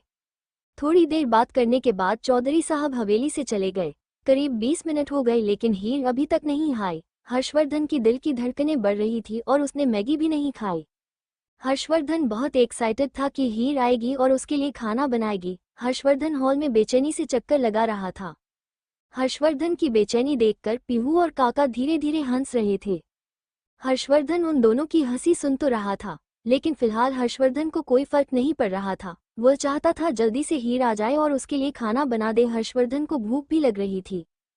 फाइनली हर्षवर्धन का इंतजार खत्म हो गया। हीर धीरे कदमों से हवेली में आ रही थी। हर्षवर्धन हीर को ही देखता रहा। हीर आंखें नीचे किए हुए आ रही थी। तभी काका का फोन बजा जिसमें रिंगटोन थी। मेरा सोना सजन घर आया, ईद हो गई मेरी, मुझे चांद नजर आया। हर्षवर्धन का ध्यान काका की तरफ गया तो काका की हंसी छूट गई। हर्षवर्धन काका के पास जाकर दांत पीसते हुए बोला, अंडस्को कृपा इसे बंद कर दीजिए। काका ने भी हंसते हुए कहा, अंडस्को हाँ करता हूँ। काका ने जैसे तैसे उल्टे सीधे बटन दबाकर अपना फोन बंद कर दिया। हीर ने एक बार भी हर्षवर्धन की तरफ नहीं देखा। हीर ने पीहू को देखा और हल्की सी मुस्कान पास की। पीहू तो सोफे से उतरकर भागकर हीर के पास आई और उसके पैरों से लिपट गई। हीर ने काका से पूछा, काका अंडस्को खाने में क्या बना दूं? काका बोले, अंडस्को हीर तुम जो भी बनाती हो, स्वाद बनाती हो, कुछ भी बना दो। हीर बोली, अंडस्को काका जो साहब खाएंगे वो बना दूंगी। हर्षवर्धन बीच में बोला, अंडस्को फिर तुम एक काम करो, पूरी सब्जी और खीर बना दो। काका ने भी हर्षवर्धन की हाँ में हाँ मिलाते हुए कहा, अंडस्को हाँ हाँ हीर तुम खीर पूरी बना दो, तुम बहुत स्वाद बनाती हो। हीर ने हाँ में गर्दन हिलाई और पीहू को गोद में लेकर किचन में चली गई। काका ने हर्षवर्धन को देखकर कहा, अंडस्को अब अपनी यह मैदा उठाओ, मैं तो हीर बिटिया के हाथ का खाना खाऊंगा। करीब 45 मिनट बाद हीर ने डाइनिंग टेबल पर खाना लगा दिया। हर्षवर्धन और काका खाना खाने लगे। हीर ने पीहू को गोद में बैठाया और उसे भी खाना खिलाने लगी। खाना सच में बहुत टेस्टी बना था। हर्षवर्धन बोला, अंडस्को हीर मजा आ गया, सच कह रहा हूँ, आज से पहले इतना टेस्टी खाना नहीं खाया। मेरी बड़ी भाभी ऐसा खाना बनाती थी, लेकिन अब वो इस दुनिया में नहीं है। हीर तारीफ सुनकर खुश तो थी लेकिन उसने हर्षवर्धन की तरफ नहीं देखा। तभी उसके कानों में काका की आवाज पड़ी, अंडस्को हर्षवर्धन ठीक कह रहा है, हीर तुम्हें सच में बहुत अच्छा खाना बनाया है। पीहू ने भी कहा, अंडस्को सिंड्रेला दी सच में ये खीर बहुत यम्मी है। खाना खाने के बाद हर्षवर्धन ने काका को कमरे में छोड़ दिया। हर्षवर्धन जाने लगा तो काका ने उसका हाथ पकड़कर कहा, अंडस्को ऐसा मौका रोज रोज नहीं मिलता, अपने दिल की बात बता दो, और अगर अपने दिल की बात नहीं बता सकते तो उसके दिल की बात सुन लो। अगर तुम कोशिश करोगे तो हीर तुम्हें अपने दिल की बात जरूर बताएगी। हर्षवर्धन ने हाँ में गर्दन हिला दी और वापस से डाइनिंग टेबल पर आकर बैठ गया। पीहू धीरे धीरे खाना खा रही थी। हर्षवर्धन बोला, अंडस्को, हीर तुम खाना नहीं खाओगी? हीर ने धीरे से कहा, अंडस्को, नहीं साहब, मैं घर जाकर खाना खाऊंगी, मैं ऐसा खाना नहीं खाती। माँ जी कहती है ऐसा खाना खाने से गोविंद नाराज हो जाते हैं और मेरा तो गोविंद के अलावा इस दुनिया में कोई नहीं है, मैं अपने गोविंद को नाराज नहीं कर सकती। हर्षवर्धन ने हैरानी से पूछा, अंडस्को, गोविंद? पीहू बोली, अंडस्को, डैडी आपको नहीं पता, छोटे से भगवान जी, बाल गोपाल। हर्षवर्धन ने मुस्कुरा कर कहा, अंडस्को, अच्छा तुम बाल गोपाल की बात कर रही हो, तुमने बाल गोपाल बैठा रखे हैं? हीर ने अब भी हर्षवर्धन की तरफ नहीं देखा, बस हाँ में गर्दन हिला दी। तभी हर्षवर्धन का फोन वाइब्रेट हुआ। फोन वाइब्रेट होने से हर्षवर्धन चिढ़ गया, लेकिन कुछ कर नहीं सकता था। हर्षवर्धन ने गुस्से में अपना फोन उठाया और गार्डन में जाकर फोन रिसीव कर लिया। पीहू ने खाना खा लिया था। थोड़ी देर बाद पीहू हीर की गोद में ही सो गई। हर्षवर्धन फोन कट करके अंदर आया तो हीर ने धीरे से कहा, अंडस्को, आपकी राजकुमारी सो गई, इसे कहाँ लेटा दूं? हर्षवर्धन को काफी हैरानी हुई। आज तक पीहू उसके अलावा किसी की गोद में नहीं सोई थी और अगर सोती थी तो बहुत रोती थी या फिर बेचैन हो जाती थी, लेकिन हीर ने तो कुछ ही मिनटों में पीहू को सुला दिया। हर्षवर्धन बोला, अंडस्को, ऊपर कमरे में। हीर ऊपर नहीं जाना चाहती थी। पता नहीं क्यों उसे हर्षवर्धन के सामने घबराहट हो रही थी। हीर ने हिम्मत करते हुए कहा, अंडस्को, साहब, पीहू को गोदी ले लीजिए, आप सुला दीजिएगा, मैं ये बर्तन साफ कर लेती हूँ। हर्षवर्धन समझ रहा था कि हीर को घबराहट हो रही है। हर्षवर्धन ने हीर की गोद से पीहू को ले लिया और ऊपर चला गया। हीर ने डाइनिंग टेबल के सारे बर्तन समेटकर साफ किए। बचा हुआ खाना फ्रिज में रख दिया। हीर ने एक छोटी सी कटोरी ली और उसमें थोड़ी सी खीर डालने लगी। तभी हर्षवर्धन वहां आ गया। हर्षवर्धन को देखकर हीर डर गई। हीर की आंखों से ना चाहते हुए भी एक आंसू गिर गया। हीर भरे गले से बोली, अंडस्को, साहब खा नहीं रही थी, बस थोड़ी सी गोविंद के लिए लेकर जा रही थी। गोविंद को भोग लगाकर गाय माता को खिला दूंगी। गोविंद की कसम, मैंने खाने के लिए खीर नहीं ली। हर्षवर्धन हैरानी से बोला, अंडस्को, खा भी लोगी तो कौन सी आफत आ जाएगी, खा लो, कोई बात नहीं, गोविंदा ऐसे नाराज नहीं होते, अगर तुम्हें खीर पसंद है तो तुम खा भी सकती हो। अब हीर की आंखों में आंसू आ गए और वो उसके गाल से लुढ़क कर उसके दुपट्टे में कहीं छुप गए। हीर ने हर्षवर्धन की तरफ नहीं देखा और धीरे से बोली, अंडस्को, साहब नहीं, खाना नहीं है, अब नहीं खाऊंगी, बस थोड़ी सी गोविंद के लिए लेकर जा रही हूँ। हीर ने कटोरी हर्षवर्धन को दिखाते हुए कहा, अंडस्को, खुद ही देख लीजिए, बस एक ही चम्मच खीर ली है। हर्षवर्धन बोला, अंडस्को, हीर डरो मत, खीर खा लो, मैं किसी को नहीं बताऊंगा और जब मैं किसी को नहीं बताऊंगा तो तुम्हारे ससुराल वालों को कुछ पता नहीं चलेगा। अगर तुम्हें खीर खानी है तो तुम थोड़ी सी खीर खा सकती हो। नहीं साहब, आप झूठ बोलते हो, आपने पहले भी कहा था कि आप मेरे ससुराल वालों को नहीं बताएंगे कि मैंने आम तोड़े हैं, लेकिन आपने उन्हें बता दिया। मांझी ने मुझे बहुत मारा, मैं ये खीर नहीं खाऊंगी, वरना फिर से आप मेरी शिकायत कर दोगे, माँ जी फिर मुझे मारेगी। इतना कहकर हीर ने कटोरी वहीं रख दी। ये सुनकर हर्षवर्धन के दिल में एक दर्द हुआ। ना जाने क्यों हर्षवर्धन को लगा कि शायद किसी ने हमें बाग में देख लिया और फिर के घर वालों को शिकायत कर दी। हीर अब ये समझ रही है कि हर्षवर्धन ने उसके ससुराल वालों से शिकायत की है। हीर ने हर्षवर्धन के सामने हाथ जोड़कर कहा, अंडस्को, साहब अब मैं जाऊं? हर्षवर्धन ने थोड़ा सख्ती से कहा, अंडस्को, नहीं। हीर ने शांत भाव से कहा, अंडस्को, साहब मैंने गोविंद को भोग नहीं लगाया, मुझे उन्हें भोग लगाना है। हर्षवर्धन का दिमाग ये सुनकर खराब हो गया कि बाग में मिलने की वजह से हीर के ससुराल वाले नए हीर को मारा है। हर्षवर्धन हीर के जख्म देखना चाहता था, लेकिन किस हक से उसके जख्म देखता, किस हक से उसके जख्मों पर मरहम लगाता। हीर बेशक उसके सामने खड़ी थी, लेकिन थी तो उससे बहुत दूर, और अब हर्षवर्धन इस दूरी को जल्द से जल्द खत्म करना चाहता था। हर्षवर्धन बोला, अंडस्को, देखो हीर, मैं सच कह रहा हूँ, मैंने तुम्हारे ससुराल वालों से कोई शिकायत नहीं की। हीर हर्षवर्धन से बहस नहीं करना चाहती थी और बहस करती भी कैसे, कहाँ हर्षवर्धन और कहाँ हीर।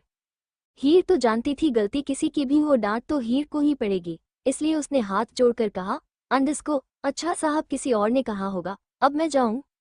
हर्षवर्धन ना चाहते हुए भी बोला, अंडस्को, हाँ चली जाओ, लेकिन तुम जानती हो ना कल मेरे कुछ क्लाइंट आने वाले हैं, तुम्हें उन सब के लिए खाना बनाना है, तो कल जल्दी ही यहाँ आ जाना और अपने गोविंद को भी ले आना। अगर उन्हें भोग लगाना होगा तो यही लगा देना। हीर ने हाँ में गर्दन हिला दी। हीर हवेली से चली गई और हर्षवर्धन उसे जाता हुआ देख रहा था। जैसे जैसे हीर हर्षवर्धन से दूर जा रही थी, हर्षवर्धन को बेचैनी होने लगी। हर्षवर्धन तब तक गेट की तरफ देखता रहा जब तक हीर उसकी आंखों से ओझल नहीं हो गई। दूसरी तरफ वरदान सिंह राजावत शौर्य से मिलने हॉस्पिटल पहुंच गया था। वरदान शौर्य से मिलने उसके कमरे में चला गया। शौर्य इस वक्त सो रहा था। वरदान वहीं सोफे पर बैठकर शौर्य के जगने का इंतजार करने लगा। करीब 1 घंटे बाद शौर्य की आंख खुली तो उसने वरदान को देखा और धीरे से पूछा, अंडस्को, आप कौन हैं? वरदान शौर्य के पास आया और उसे बेड से उठाते हुए बोला, अंडस्को, मैं वरदान सिंह राजावत तुमसे मिलने आया हूँ। वरदान ने अच्छे से शौर्य को बैठा दिया और तकिया लगाकर एडजस्ट भी कर दिया। शौर्य बोला, अंडस्को, मुझसे मिलने आए हैं, पर मैं तो आपको जानता नहीं हूँ। वरदान ने कहा, अंडस्को, हम उस दिन मिले थे ना, होटल के बाहर तुमसे टकरा गए थे। शौर्य को वरदान के साथ एक अपनेपन की फीलिंग आती थी, लेकिन शौर्य उस फीलिंग को इग्नोर करता था। शौर्य ने थोड़ा सा मुस्कुराते हुए कहा, अंडस्को, इतनी सी मुलाकात में कोई मिलने तो नहीं आता, मैं तो गलती से आपसे टकरा गया था। वरदान बोला, अंडस्को, इतनी सी मुलाकात पर मिलने नहीं आया हूँ, मैं तुम्हें बहुत पहले से जानता हूँ। शौर्य ने हैरानी से कहा, अंडस्को, मैं समझा नहीं, आप मुझे जानते हैं? वरदान बोला, अंडस्को, हाँ जानता हूँ, तुम सोमदत्त राजपूत के बेटे हो ना? मैं सोमदत्त राजपूत का दोस्त हूँ। जब तुम छोटे थे तो मेरी गोद में ही खेलते थे। मुझे तो इतना भी पता है कि तुम्हें आइसक्रीम में वनीला फ्लेवर बहुत अच्छा लगता है। ब्लू कलर तुम्हारा फेवरेट है और भी बहुत सारी छोटी छोटी बातें हैं जो मैं तुम्हारे बारे में जानता हूँ। शौर्य ने थोड़ा सा मुस्कुराते हुए कहा, अंडस्को, इतनी सी मुलाकात में कोई मिलने तो नहीं आता, मैं तो गलती से आपसे टकरा गया था। वरदान बोला, अंडस्को, इतनी सी मुलाकात पर मिलने नहीं आया हूँ, मैं तुम्हें बहुत पहले से जानता हूँ। शौर्य ने हैरानी से कहा, अंडस्को, मैं समझा नहीं, आप मुझे जानते हैं? वरदान बोला, अंडस्को, हाँ जानता हूँ, तुम सोमदत्त राजपूत के बेटे हो ना? मैं सोमदत्त राजपूत का दोस्त हूँ। जब तुम छोटे थे तो मेरी गोद में ही खेलते थे। मुझे तो इतना भी पता है कि तुम्हें आइसक्रीम में वनीला फ्लेवर बहुत अच्छा लगता है। ब्लू कलर तुम्हारा फेवरेट है और भी बहुत सारी छोटी छोटी बातें हैं जो मैं तुम्हारे बारे में जानता हूँ। अब आगे? शौर्य ने थोड़ा हैरानी से पूछा, अंडस्को, लेकिन आप मेरे बारे में इतना कुछ कैसे जानते हैं? वरदान ने कहा, अंडस्को, क्योंकि जब तुम छोटे थे तब मैं तुम्हारे घर आता था और तुम मेरी गोद में ही खेलते थे। शौर्य बोला, अंडस्को, लेकिन जब पापा की डेथ हुई थी आप तब भी नहीं आए थे, आप कहाँ थे? वरदान ने कहा, अंडस्को, बेटा मैं इंडिया से बाहर था, समझ लो 10 साल बाद इंडिया आया हूँ और अब आ गया हूँ ना, तो सब ठीक हो जाएगा। वरदान में शौर्य की हालत को देखते हुए ज्यादा बातें नहीं की। वरदान शौर्य के पास रखे स्टूल से उठता हुआ बोला, अंडस्को, चलो बेटा, अब तुम आराम करो, मैं दोबारा मिलने आऊंगा। वरदान ने शौर्य के सिर पर हाथ रखा और चला गया। शौर्य वरदान को जाते हुए देख रहा था। शौर्य ने अपने दिमाग पर जोर डालकर सोचा, लेकिन उसे कहीं से कहीं भी वरदान की कोई बात याद नहीं आई। रघुवंशी मेंशन। शिवाय जब रघुवंशी मिशन पहुंचा तो आर्या गार्डन में ड्रैगन के साथ खेल रही थी। आर्या ड्रैगन के साथ खेलकर खुश रहती थी, लेकिन वो खुशी की फीलिंग से अनजान थी, इसीलिए आर्या के चेहरे पर कोई भाव नहीं होते थे, पर वो ड्रैगन के पीछे पीछे भागती थी। शिवाय ने आर्या और ड्रैगन को देखा तो रुक गया। शिवाय ने मन ही मन से कहा, अंडस्को, इस छुई मुई को ठीक करना इतना मुश्किल भी नहीं है, बस इसकी छुपी हुई फीलिंग बाहर लानी है। कोई एक फीलिंग भी बाहर आ गई तो बाकी फीलिंग अपने आप ही बाहर आ जाएंगी, लेकिन मैं इसकी फीलिंग बाहर लाऊं कैसे? थेरेपी भी टाइम से हो रही है, मेडिसिन भी टाइम से खाती है, खाना भी हेल्दी फूड खिलाता हूँ, अब बची इसकी फीलिंग वो कैसे बाहर लाऊं, समझ नहीं आता। थोड़ी देर आर्या और ड्रैगन को खेलता हुआ देखकर शिवाय अंदर चला गया। शिवाय सोफे पर बैठकर काम करने लगा। राजवीर हाथ बांधे गार्डन में ही खड़ा रहा। शिवाय ने करीब 1 घंटा काम किया और फिर ऑफिस के लिए निकल गया। रात को जब शिवाय घर आया तो बहुत थक गया था। शिवाय ने ध्यान नहीं दिया कि उसके कमरे में अब आर्या रह रही है। शिवाय अपने कमरे में जाने लगा। शिवाय कमरे में गया और सोफे पर पसर गया। शिवाय आज बहुत थक गया था। थोड़ी देर रेस्ट करने के बाद शिवाय ने अपना कोट निकालकर बेड पर फेंक दिया। शिवाय ने अपने शूज निकाले, फिर हाथ की घड़ी, फिर टाई। शिवाय ने अपनी शर्ट भी निकाल कर फेंक दी। इस वक्त शिवाय सिर्फ अपनी पेंट में था। शिवाय की बॉडी मॉडल जैसी थी। शिवाय ने बालकनी की तरफ घूमकर अपनी पैंट रिमूव करने ही वाला था कि उसकी नजर आर्या पर पड़ी, जो अपनी दोनों हाथों से अपनी आंखें छुपा रही थी। शिवाय ने फटाफट से अपनी कमीज उठाई और उसे पहनते हुए बोला, अंडस्को, तुम यहाँ क्या कर रही हो? अगले ही पल शिवाय को 1 सेकंड में याद आया कि आर्या तो उसके कमरे में रहती है। ऐसा तो नहीं था कि शिवाय ने कभी किसी लड़की के सामने कपड़े नहीं उतारे थे, वो जब भी इंडिया से बाहर जाता था तो अपने बॉक्सर में ही बीच पर लेटा रहता था। लेकिन आज उसे खुद नहीं पता था वो आर्या के सामने ऐसा बिहेव क्यों कर रहा है। शिवाय आर्या के सामने शर्टलेस था तो उसे बहुत अनकंफर्टेबल फील हो रहा था। आज से पहले शिवाय को कभी इतना अनकंफर्टेबल फील नहीं हुआ। शिवाय और शौर्य जब कॉलेज में बॉक्सिंग चैंपियनशिप में पार्टिसिपेट करते थे तो लड़कियां शिवाय और शौर्य से चिल्ला चिल्ला कर कहती थी कि वो अपनी शर्ट रिमूव करें ताकि वो लड़कियां उनकी बॉडी देख सके। शिवाय शौर्य भी उन लड़कियों का दिल नहीं तोड़ते थे और रिंग में ही अपनी शर्ट उतार देते थे, जिन्हें देखकर लड़कियां पागल हो जाती थी। और आज शिवाय एक 18 साल की लड़की के सामने शर्ट उतारकर नर्वस हो गया था। शिवाय ने अपनी शर्ट के बटन लगाते हुए कहा, अंडरस्कोर, मैंने कपड़े पहन लिए हैं, आंखें खोलो। आर्या ने धीरे धीरे आंखें खोल ली। शिवाय ने पूछा, अंडरस्कोर, तुमने खाना खाया? आर्या ने ना में गर्दन हिला दी। शिवाय को थोड़ा गुस्सा आ गया क्योंकि आर्या ने खाना खाने में लापरवाही की थी। तभी शिवाय को याद आया आज तो राजवीर दोपहर से छुट्टी पर है, इसीलिए आर्या को किसी ने खाना नहीं खिलाया। वैसे भी शिवाय किसी नौकर के हाथों से आर्या को खाना नहीं खिलावाता था। आर्या को खाना या तो राजवीर खिलाता था या फिर शिवाय। शिवाय को राजवीर के अलावा किसी पर यकीन नहीं था। शिवाय बोला, अंडरस्कोर, मैं फ्रेश होकर आता हूँ, फिर हम साथ में डिनर करेंगे। आर्या ने हाँ में गर्दन हिला दी। शिवाय वॉशरूम में चला गया। शिवाय ने शावर ऑन किया और उस शावर के नीचे खड़ा हो गया। शिवाय को बार बार आर्या का आंखें छुपाना याद आ रहा था। अचानक से शिवाय के चेहरे पर एक मुस्कुराहट आ गई। शिवाय ने मन ही मन खुद से कहा, अंडरस्कोर, मतलब छुई मुई को मुझसे शर्म आ रही थी, इसके अंदर फीलिंग डेवलप हो रही है। शिवाय नहाता नहाता ही उछल पड़ा। शिवाय को आज बहुत अच्छा लग रहा था कि फाइनली आर्या के अंदर एक फीलिंग आ गई शर्म की, लेकिन वो भी बहुत कम ही आई है। शिवाय खुद से बोला, अंडरस्कोर, कोई बात नहीं, छुई मुई धीरे धीरे ज्यादा भी आ जाएगी। तभी शिवाय के दिल ने कहा, अंडरस्कोर, क्या बात है शिवाय, बहुत छुई मुई का ख्याल रखा जा रहा है, कहीं उससे प्यार तो नहीं हो गया? शिवाय का दिमाग बोला, अंडरस्कोर, चुप कर, ऐसा कुछ नहीं है। शिवाय छुई मुई से प्यार नहीं करता, वो तो इसने छुई मुई के साथ इतना बुरा बिहेव किया, इसके चलते वो बस छुई मुई को ठीक करना चाहता है। वो ठीक हो जाएगी तो शिवाय का पश्चाताप हो जाएगा। शिवाय का दिल और दिमाग फिर से लड़ने लगे और शिवाय अपने दिल दिमाग को बाथरूम में छोड़कर ही बाहर चला गया। थोड़ी देर बाद आर्या और शिवाय डाइनिंग टेबल पर बैठे हुए थे। शिवाय ने आर्या से कहा, अंडरस्कोर, छुई मुई, तुम आज खुद सर्व करके खा लो। आर्या ने हाँ में गर्दन हिला दी। शिवाय देखना चाहता था कि आर्या सबसे पहले क्या खाती है।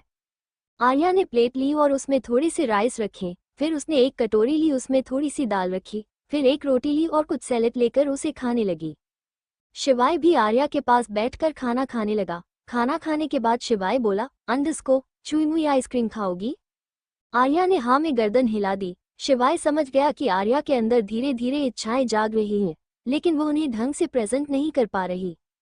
शिवाय ने आर्या का हाथ पकड़ा और उसे मेंशन के बाहर गाड़ी के पास ले आया। शिवाय ने आर्या को गाड़ी में बैठाया और खुद ड्राइविंग सीट पर बैठ गया। शिवाय के बॉडीगार्ड हरकत में आए तो शिवाय ने उन्हें रोकते हुए कहा, अंडरस्कोर, ज्यादा दूर नहीं जा रहा हूँ, बस यही जा रहा हूँ, तुम सब यहीं रहो। बॉडीगार्ड रुक गए। शिवाय आर्या को एक रेस्टोरेंट में ले आया। शिवाय ने आर्या को सीट पर बैठाया और आइसक्रीम ऑर्डर की। कुछ ही देर में वेटर आइसक्रीम लेकर शिवाय के टेबल पर आ गया। शिवाय ने आइसक्रीम का बाउल आर्या के सामने रखते हुए कहा, अंडरस्कोर, छुई मुई खा लो। आर्या ने स्पून ली और आइसक्रीम खाने लगी। शिवाय कंटिन्यू आर्या का चेहरा देख रहा था, लेकिन आर्या के चेहरे पर अब भी कोई भाव नहीं आया। शिवाय को टेंशन होने लगी। थोड़ी देर बाद शिवाय ने नोटिस किया जैसे आर्या ने हल्की सी मुस्कान पास की हो। आर्या के चेहरे पर हल्की सी मुस्कुराहट देखकर शिवाय को यकीन नहीं हुआ। शिवाय आर्या को कहना चाहता था कि वो दोबारा से मुस्कुराए, लेकिन वह जानता था कि ऐसे कहने का कोई फायदा नहीं है। फिर भी शिवाय ने काफी हद तक आर्या के अंदर फीलिंग का बीज डाल दिया था। आइसक्रीम खाने के बाद शिवाय आर्या को वापस रघुवंशी मेंशन ले आया। पुरानी हवेली। हर्षवर्धन सुबह से ही हीर का इंतजार कर रहा था, लेकिन हीर नहीं हुई। हर्षवर्धन ने काका से कहा, जो कि सोफे पर बैठे थे, अंडरस्कोर, काका, हीर नहीं आए? काका बोले, अंडरस्कोर, अभी तो सुबह के 7 बजे हैं, सुबह सुबह ही आ जाएगी क्या? 9 बजे या 10 बजे तक आएगी? हर्षवर्धन थोड़ा गुस्से में बोला, अंडरस्कोर, क्या कह रहे हो काका, थोड़ी पहले भी तो आ सकती है। काका ने भी हर्षवर्धन को जवाब देते हुए कहा, अंडरस्कोर, थोड़ी देर बाद में भी तो आ सकती है। शुभ शुभ बोलो काका, क्या कह रहे हो? काका बोले, अंडरस्कोर, शुभ शुभ ही बोल रहा हूँ। अगर इतनी ही बेचैनी है तो उससे शादी क्यों नहीं कर लेते, ले जाओ इस नर्क से निकाल कर। हर्षवर्धन बोला, अंधस को, अब मैं 2 घंटे क्या करूं काका। काका ने हंसते हुए कहा, अंधस को, तुम्हारे पास तो 2 मिनट भी नहीं होते थे, आज तो सूरज अपनी दिशा भूल गया जो तुम 2 घंटे के लिए फ्री हो गए। हर्षवर्धन बोला, अंधस को, काका बस कीजिए ना, इतने बड़े होकर मेरा मजाक बनाते हुए अच्छे लगते हो। काका को हर्षवर्धन की बात पर हंसी आ गई और वो जोर जोर से हंसने लगे। तभी पीहू उठकर हर्षवर्धन के पास आई और हर्षवर्धन ने उसे गोद में उठा लिया। हर्षवर्धन बोला, अंधस को, चलो पीहू तुम्हें नहला देता हूँ, तुम्हारी सिंड्रेला दी थोड़ा लेट आएगी। हर्षवर्धन पीहू को लेकर ऊपर चला गया।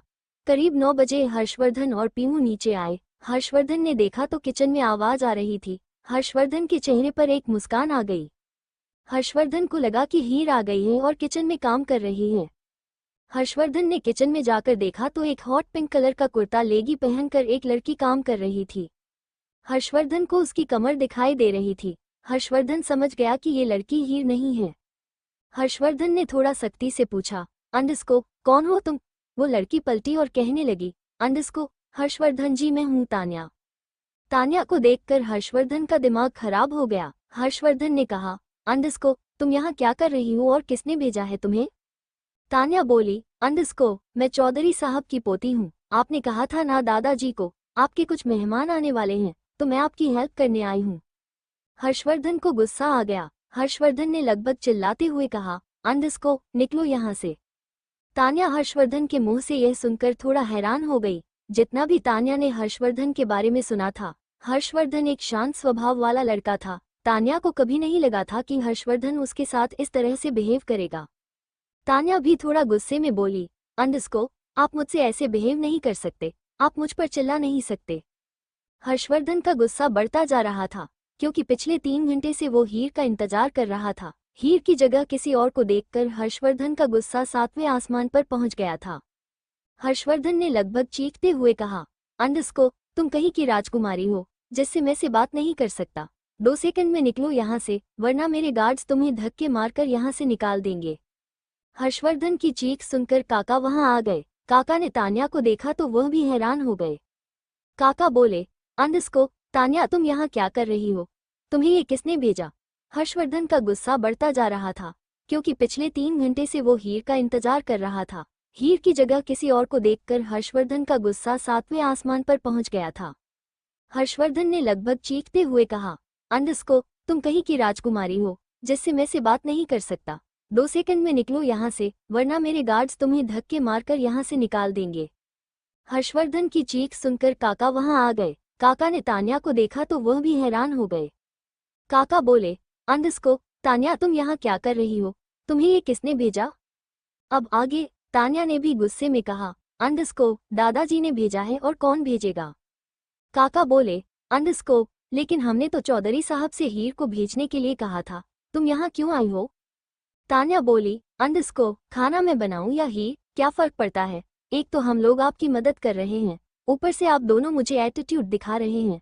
आप जानते भी हो फैशन डिजाइनिंग में मास्टर हूं मैं, फिर भी मैं यहाँ आप दोनों की मदद करने आ गई। काका बोले, अंधस को, तान्या तुम अभी के अभी यहाँ से चली जाओ और हीर को भेज दो। चौधरी साहब से बोलना मैंने हीर को बुलाया है। तान्या एटीट्यूड में बोली, अंधस को, मैं कोई आपकी नौकर नहीं हूँ। हर्षवर्धन को गुस्सा बहुत आ रहा था। हर्षवर्धन ने जैसे तैसे खुद को कंट्रोल किया हुआ था। हर्षवर्धन ने काका की तरफ देखा और दांत भींचकर कहा, अंधस को, काका इस लड़की से बहस करने का कोई फायदा नहीं है।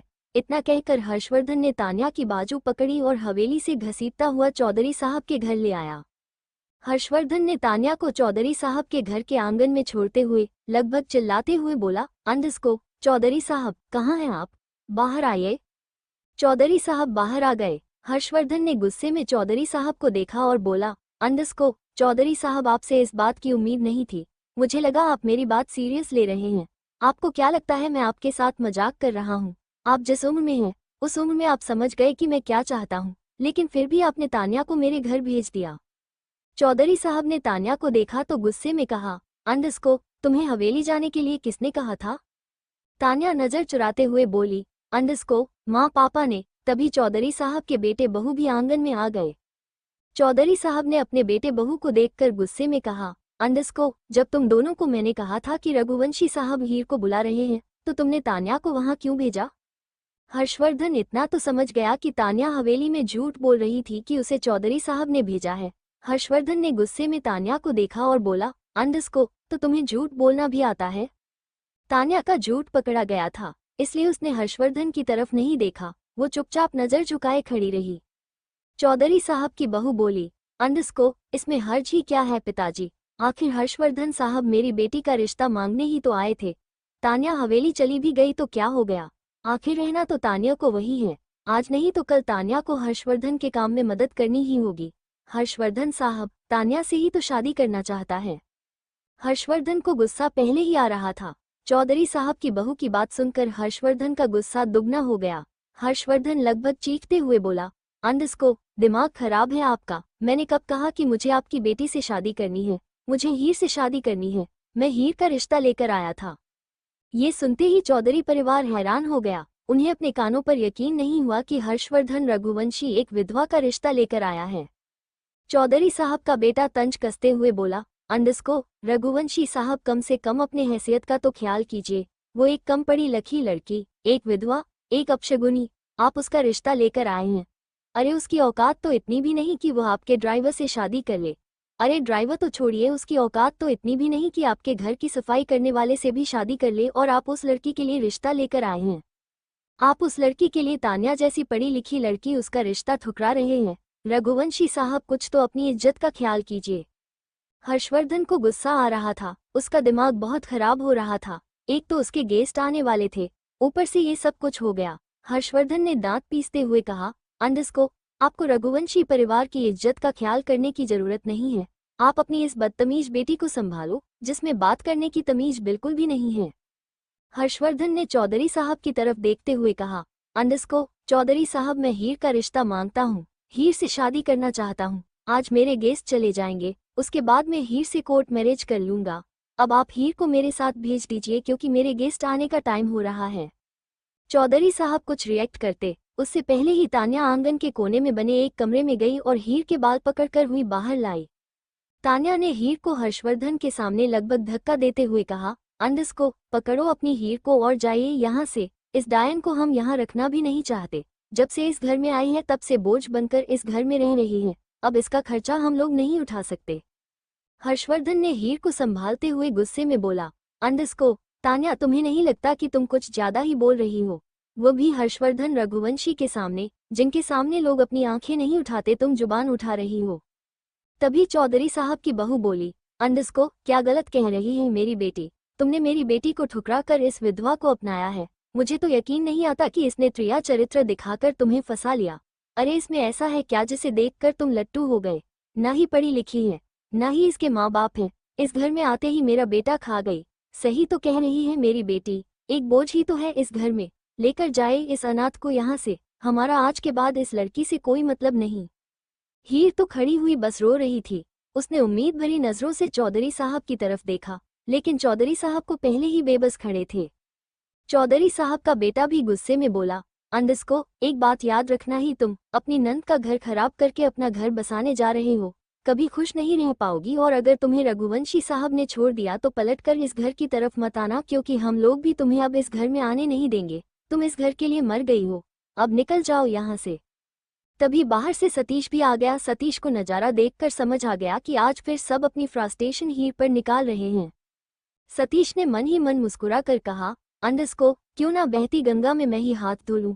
आखिर इसने मुझे कितनी बार अपने करीब आने से रोका है, आज मैं भी कसर निकाल ही लेता हूँ। सतीश बोला, मैंने तो पहले ही कहा था कि यह त्रिया चरित्र है, एकदम करेक्टर क्लास लड़की है। इसका कैरेक्टर ही क्या है, 10 बार तो मेरे पास आ गई है अपनी प्यास बुझाने के लिए। अब मैं भी तो एक मर्द हूँ, इसे देखकर पिघल जाता हूँ, और आप लोग समझते हो कि मैं उसके साथ जबरदस्ती करता हूँ। अरे ये तो है ही ऐसी, पता नहीं रघुवंशी साहब ने क्या देखा इसके अंदर जो इससे शादी करना चाहते हैं। अरे मैं कह रहा हूँ साहब मत कीजिए इससे शादी, पछताओगे। बहुत ही उल्टा चरित्र है। कोई और औरत होती तो इतना सुनकर मर जाती, लेकिन ये ठहरी डायन, ये कहाँ मरेगी। हीर तो बस आंखें झुकाए रो रही थी। हीर तो उनकी बात है ऐसे सुन रही थी जैसे उसे सुनने की आदत हो। न जाने उसने कितने सालों में कितनी ही कड़वी बातें अपने लिए सुनी थी, पर कभी पलटकर जवाब नहीं दिया, क्योंकि उसे हमेशा सब धमकी देते थे कि तुझे घर से निकाल देंगे। हीर भी सोचती थी कि अगर वो घर से निकल गई तो कहाँ जाएगी। अब हर्षवर्धन का पेशेंस जवाब दे गया। उसने हीर को खुद से थोड़ा सा दूर किया और सतीश का जबड़ा पकड़ते हुए बोला, अंडस्को, चौधरी साहब, आपके परिवार की इतनी हिम्मत नहीं है कि मुझसे टकरा जाएं, फिर भी मैं इन सब की बकवास सुन रहा हूँ। रही बात इस सतीश की, ये तो जिंदा नहीं रहेगा, इसकी मौत तो मेरे हाथ ही होगी। इतना कहकर हर्षवर्धन ने एक पंच सतीश के मुंह पर मार दिया। सतीश जमीन पर जाकर गिर गया। चौधरी साहब की बहू बोली, अंडस्को, बहुत हो गया, तुम्हारी हिम्मत कैसे हुई मेरे बेटे पर हाथ उठाने की? अपनी इस कुल्टा को लो और निकलो यहाँ से। अमीर हो तुम अपने घर के, इसका मतलब यह नहीं कि तुम हम लोगों पर हावी हो जाओगे। हर्षवर्धन ने चौधरी साहब की बहू को पॉइंट करते हुए कहा, अंडस्को, बहुत देर से आपकी बकवास सुन रहा हूँ। अगर एक शब्द भी हीर के बारे में कहा तो जिंदा जला दूंगा और कोई भी नहीं कर पाएगा। मुझ में कितनी हिम्मत है और कितना पावरफुल हूँ, ये बात चौधरी साहब जानते हैं, तो बेहतर होगा कि तुम सब अपनी चोंच बंद कर लो। मेरी हीर को छींक भी आए तो भी मैं तुम सबका जीना हराम कर दूंगा, समझे? हर्षवर्धन ने यह बात इतनी कड़कती हुई आवाज में कही थी कि चौधरी साहब का सारा परिवार सहम गया। हर्षवर्धन ने सतीश का कॉलर पकड़ा और फिर से एक पंच मार दिया। चौधरी साहब का बेटा आगे आने को हुआ तो हर्षवर्धन ने उसे पॉइंट करके कहा, अंडस्को, अपनी जगह से हिल भी गए तो अपने बेटे की लाश देखोगे। हर्षवर्धन ने सतीश को बहुत मारा। सतीश के मुंह से खून आने लगा। सतीश के माँ बाप सतीश को पीटता हुआ देख रहे थे, पर कुछ कर नहीं सकते थे। तान्या गुस्से में अपनी मुट्ठी भींच रही थी, पर कुछ कर नहीं सकती थी। हर्षवर्धन ने अपना सारा गुस्सा सतीश पर निकाल दिया। सतीश अधमरा सा जमीन पर पड़ा हुआ था। हर्षवर्धन ने हीरो का हाथ पकड़ा, चौधरी साहब के सामने लाकर बोला, अंडस्को, हीर को लेकर जा रहा हूँ। कुछ ही दिन में हीर से शादी कर लूंगा। अपने परिवार से कहिए कि मुझसे टकराने की हिम्मत भी ना करें, वरना जानते हो रघुवंशी परिवार आदमियों को गायब करवा देता है और पता भी नहीं चलता। ऐसा ना हो चौधरी साहब कि मैं आपके परिवार को गायब कर दूं। अगर आप बुढ़ापे में ऐसा कुछ नहीं देखना चाहते तो अपने परिवार से कहिए चुप रहे, मेरी हीर की तरफ आंख उठाकर भी ना देखें। चौधरी साहब नम आंखों से हाथ जोड़ने ही वाले थे कि हर्षवर्धन ने उनका हाथ पकड़ते हुए कहा, अंडस्को, आप बड़े हैं और आपने मेरे साथ कोई बदतमीजी नहीं की। आप मेरे सामने हाथ मत जोड़िए। अगर आप हाथ जोड़ेंगे तो मुझे लगेगा कि मेरे पिता ही मेरे सामने हाथ जोड़ रहे हैं। लेकिन चुप रहना किसी प्रॉब्लम का सलूशन नहीं होता। आपके सामने इन्होंने हीर को इतना टॉर्चर किया और आप देखते रहे। उम्मीद करता हूँ आगे से आप कुछ भी गलत होता हुआ देखेंगे तो उसे रोकेंगे। इतना कहकर हर्षवर्धन रोती हुई हीर को लेकर हवेली आ गया। हर्षवर्धन ने हीर को लाकर सोफे पर बैठाया और पानी का गिलास देते हुए कहा, अंडस्को, तुम क्यों रो रही हो? तुमने क्या किया है? हर्षवर्धन अब भी गुस्से में था, इसलिए हीर उससे डर रही थी। हीर डर के मारे हर्षवर्धन की तरफ नहीं देख रही थी। हीर तो पहले ही हर्षवर्धन को नहीं देखती थी, आज तो उसने हर्षवर्धन का रूद्र रूप देख लिया था, जिसकी वजह से यह बहुत ज्यादा डर रही थी। इतना कहकर हर्षवर्धन रोती हुई हीर को लेकर हवेली आ गया। हर्षवर्धन ने हीर को लाकर सोफे पर बैठाया और पानी का गिलास देते हुए कहा, अंडस्को, तुम क्यों रो रही हो? तुमने क्या किया है? हर्षवर्धन अब भी गुस्से में था, इसलिए हीर उससे डर रही थी। हीर डर के मारे हर्षवर्धन की तरफ नहीं देख रही थी। हीर तो पहले ही हर्षवर्धन को नहीं देखती थी, आज तो उसने हर्षवर्धन का रूद्र रूप देख लिया था, जिसकी वजह से यह बहुत ज्यादा डर रही थी। अब आगे हर्षवर्धन गुस्से में भी हीर की हालत समझ रहा था, इसलिए उसने काका को बुलाकर कहा, अंडस्को, काका, इसे कहो चुप हो जाएगी और जल्दी से लंच की तैयारी कर लेगी, मेरे क्लाइंट आते ही होंगे। काका हर्षवर्धन से बहुत कुछ पूछना चाहता थे, लेकिन हर्षवर्धन इतने गुस्से में था कि काका की भी हिम्मत हर्षवर्धन से कुछ पूछने की नहीं हुई। काका ने हीर को देखकर कहा, अंडस्को, बेटा, जो कुछ भी हुआ हो मुझे इस बारे में नहीं पता, पर अभी फिलहाल हर्षवर्धन बेटे के बहुत इंपॉर्टेंट मेहमान आने वाले हैं, तुम जल्दी से खाना बना दो। हीर ने अपने आंसू पोंछे और चुपचाप किचन की तरफ चली गई। हर्षवर्धन गुस्से में काफी देर तक हॉल में चक्कर लगाता रहा। काका उसे देख रहे थे। हर्षवर्धन ने अपना गुस्सा कंट्रोल किया और काका को सब कुछ बता दिया। काका बोले, अंडस्को, हर्षवर्धन, तुमने जो किया वो बिल्कुल ठीक किया। तुम हीर को यहाँ ले आए, ये तुम्हारा सबसे अच्छा डिसीजन था। अब हीर से शादी कर लो। हर्षवर्धन काफी हद तक रिलैक्स हो गया था। हर्षवर्धन बोला, अंडस्को, आज क्लाइंट चले जाए, उसके बाद मैं अपने और हीर की शादी के पेपर रेडी करवा लूंगा। थोड़ी देर काका से बात करने के बाद हर्षवर्धन का गुस्सा छूमंतर हो गया। हर्षवर्धन उठा और किचन की तरफ जाने लगा। काका ने कहा, अंडस्को, हाँ, चले जाओ, बेचारी अकेली इतना खाना कैसे बनाएगी, थोड़ी मदद तुम भी उसकी कर दो। हर्षवर्धन के चेहरे पर एक मुस्कान आ गई और वह पलट कर बोला, अंडरस्को काका, अब तो सारी जिंदगी हीर की ही मदद करनी है। हर्षवर्धन किचन में चला गया, जबकि हर्षवर्धन को किचन में काम करना नहीं आता था। वो तो बस थोड़ा सा टाइम हीर के साथ स्पेंड करना चाहता था। हीर चुपचाप अपने आंसू बहाते हुए काम कर रही थी। हीर अपने आंसू कंट्रोल करना चाहती थी, लेकिन उसके आंसू उसके कंट्रोल से बाहर चले गए थे। हीर सुबकते हुए काम कर रही थी। हर्षवर्धन किचन के गेट पर हाथ बांधे हुए हीर को काम करते हुए देख रहा था। हर्षवर्धन का मन हुआ कि वह अभी जाकर हीर को गले लगा ले और उसके आंसू पोंछ दे, लेकिन वह जानता था हीर और उसके बीच अभी बहुत फासले हैं। हर्षवर्धन कुछ भी ऐसा नहीं करना चाहता था जिससे हीर अनकंफर्टेबल हो जाए। वो अपने प्यार को तभी आगे बढ़ाना चाहता था जब हीर उसके साथ कंफर्ट फील करे। हर्षवर्धन हीर के बराबर में आकर खड़ा हो गया, लेकिन हीर का ध्यान तो खाना बनाने में था। हर्षवर्धन ने गला साफ करते हुए कहा, अंडरस्को, तो हीर डिनर में क्या क्या बना रही हो? हर्षवर्धन की आवाज सुनकर हीर थोड़ा सा डर गई। हीर ने थोड़ा डरते हुए जवाब दिया, मटर पनीर, छोले, पूरी, रायता, खीर, हलवा, पलावी, चावल, राजमा। हर्षवर्धन बोला, अंडरस्को, इतना सब कुछ?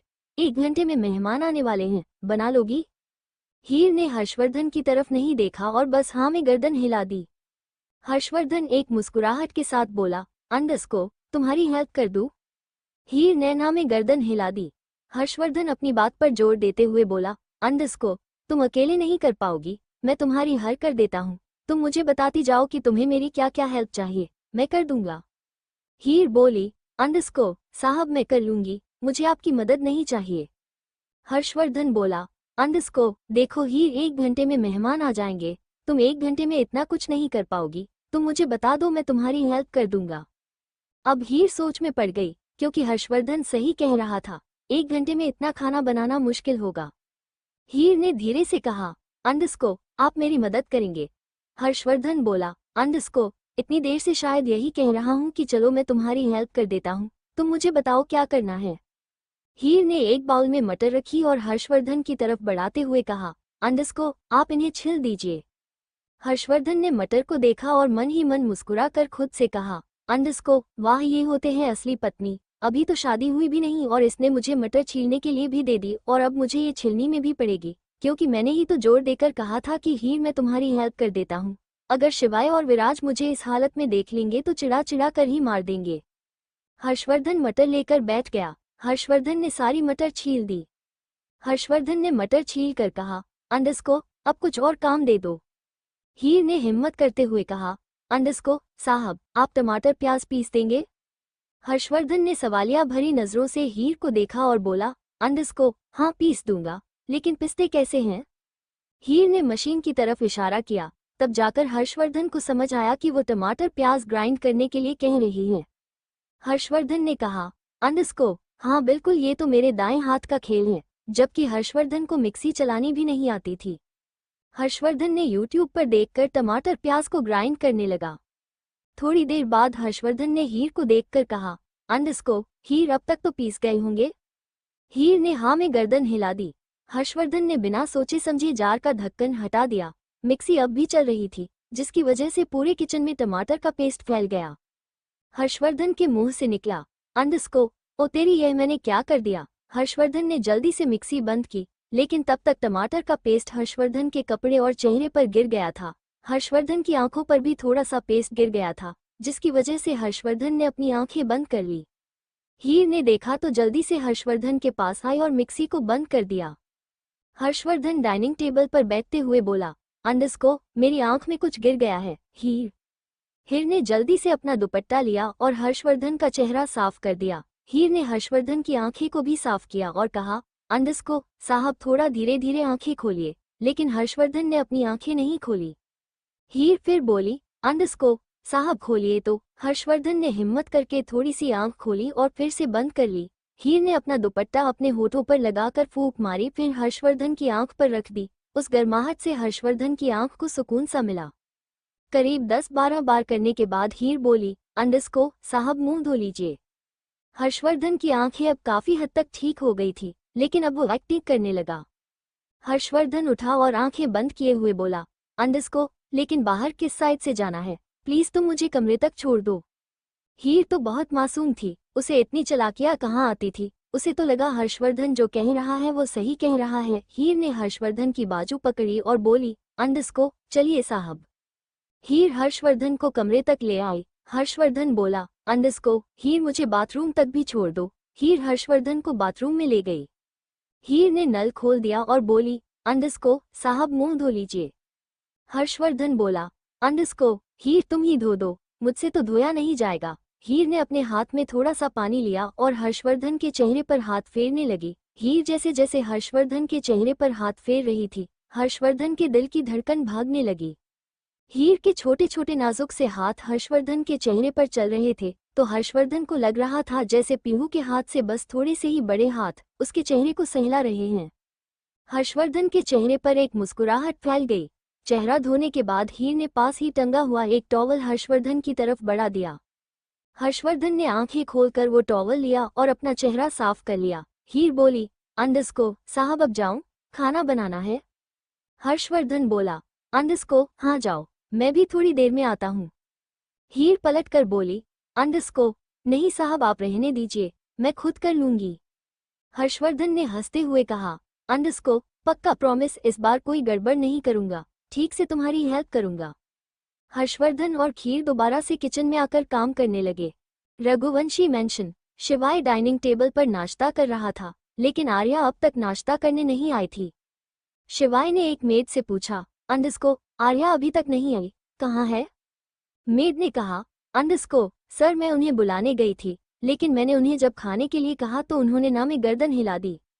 ये सुनकर शिवाय शॉक्ड हो गया। ये पहली बार था जब आर्या ने खाना खाने के लिए मना किया था। शिवाय की खुशी थोड़ी बढ़ गई क्योंकि अब आर्या अपनी इच्छाओं को बताने लगी थी।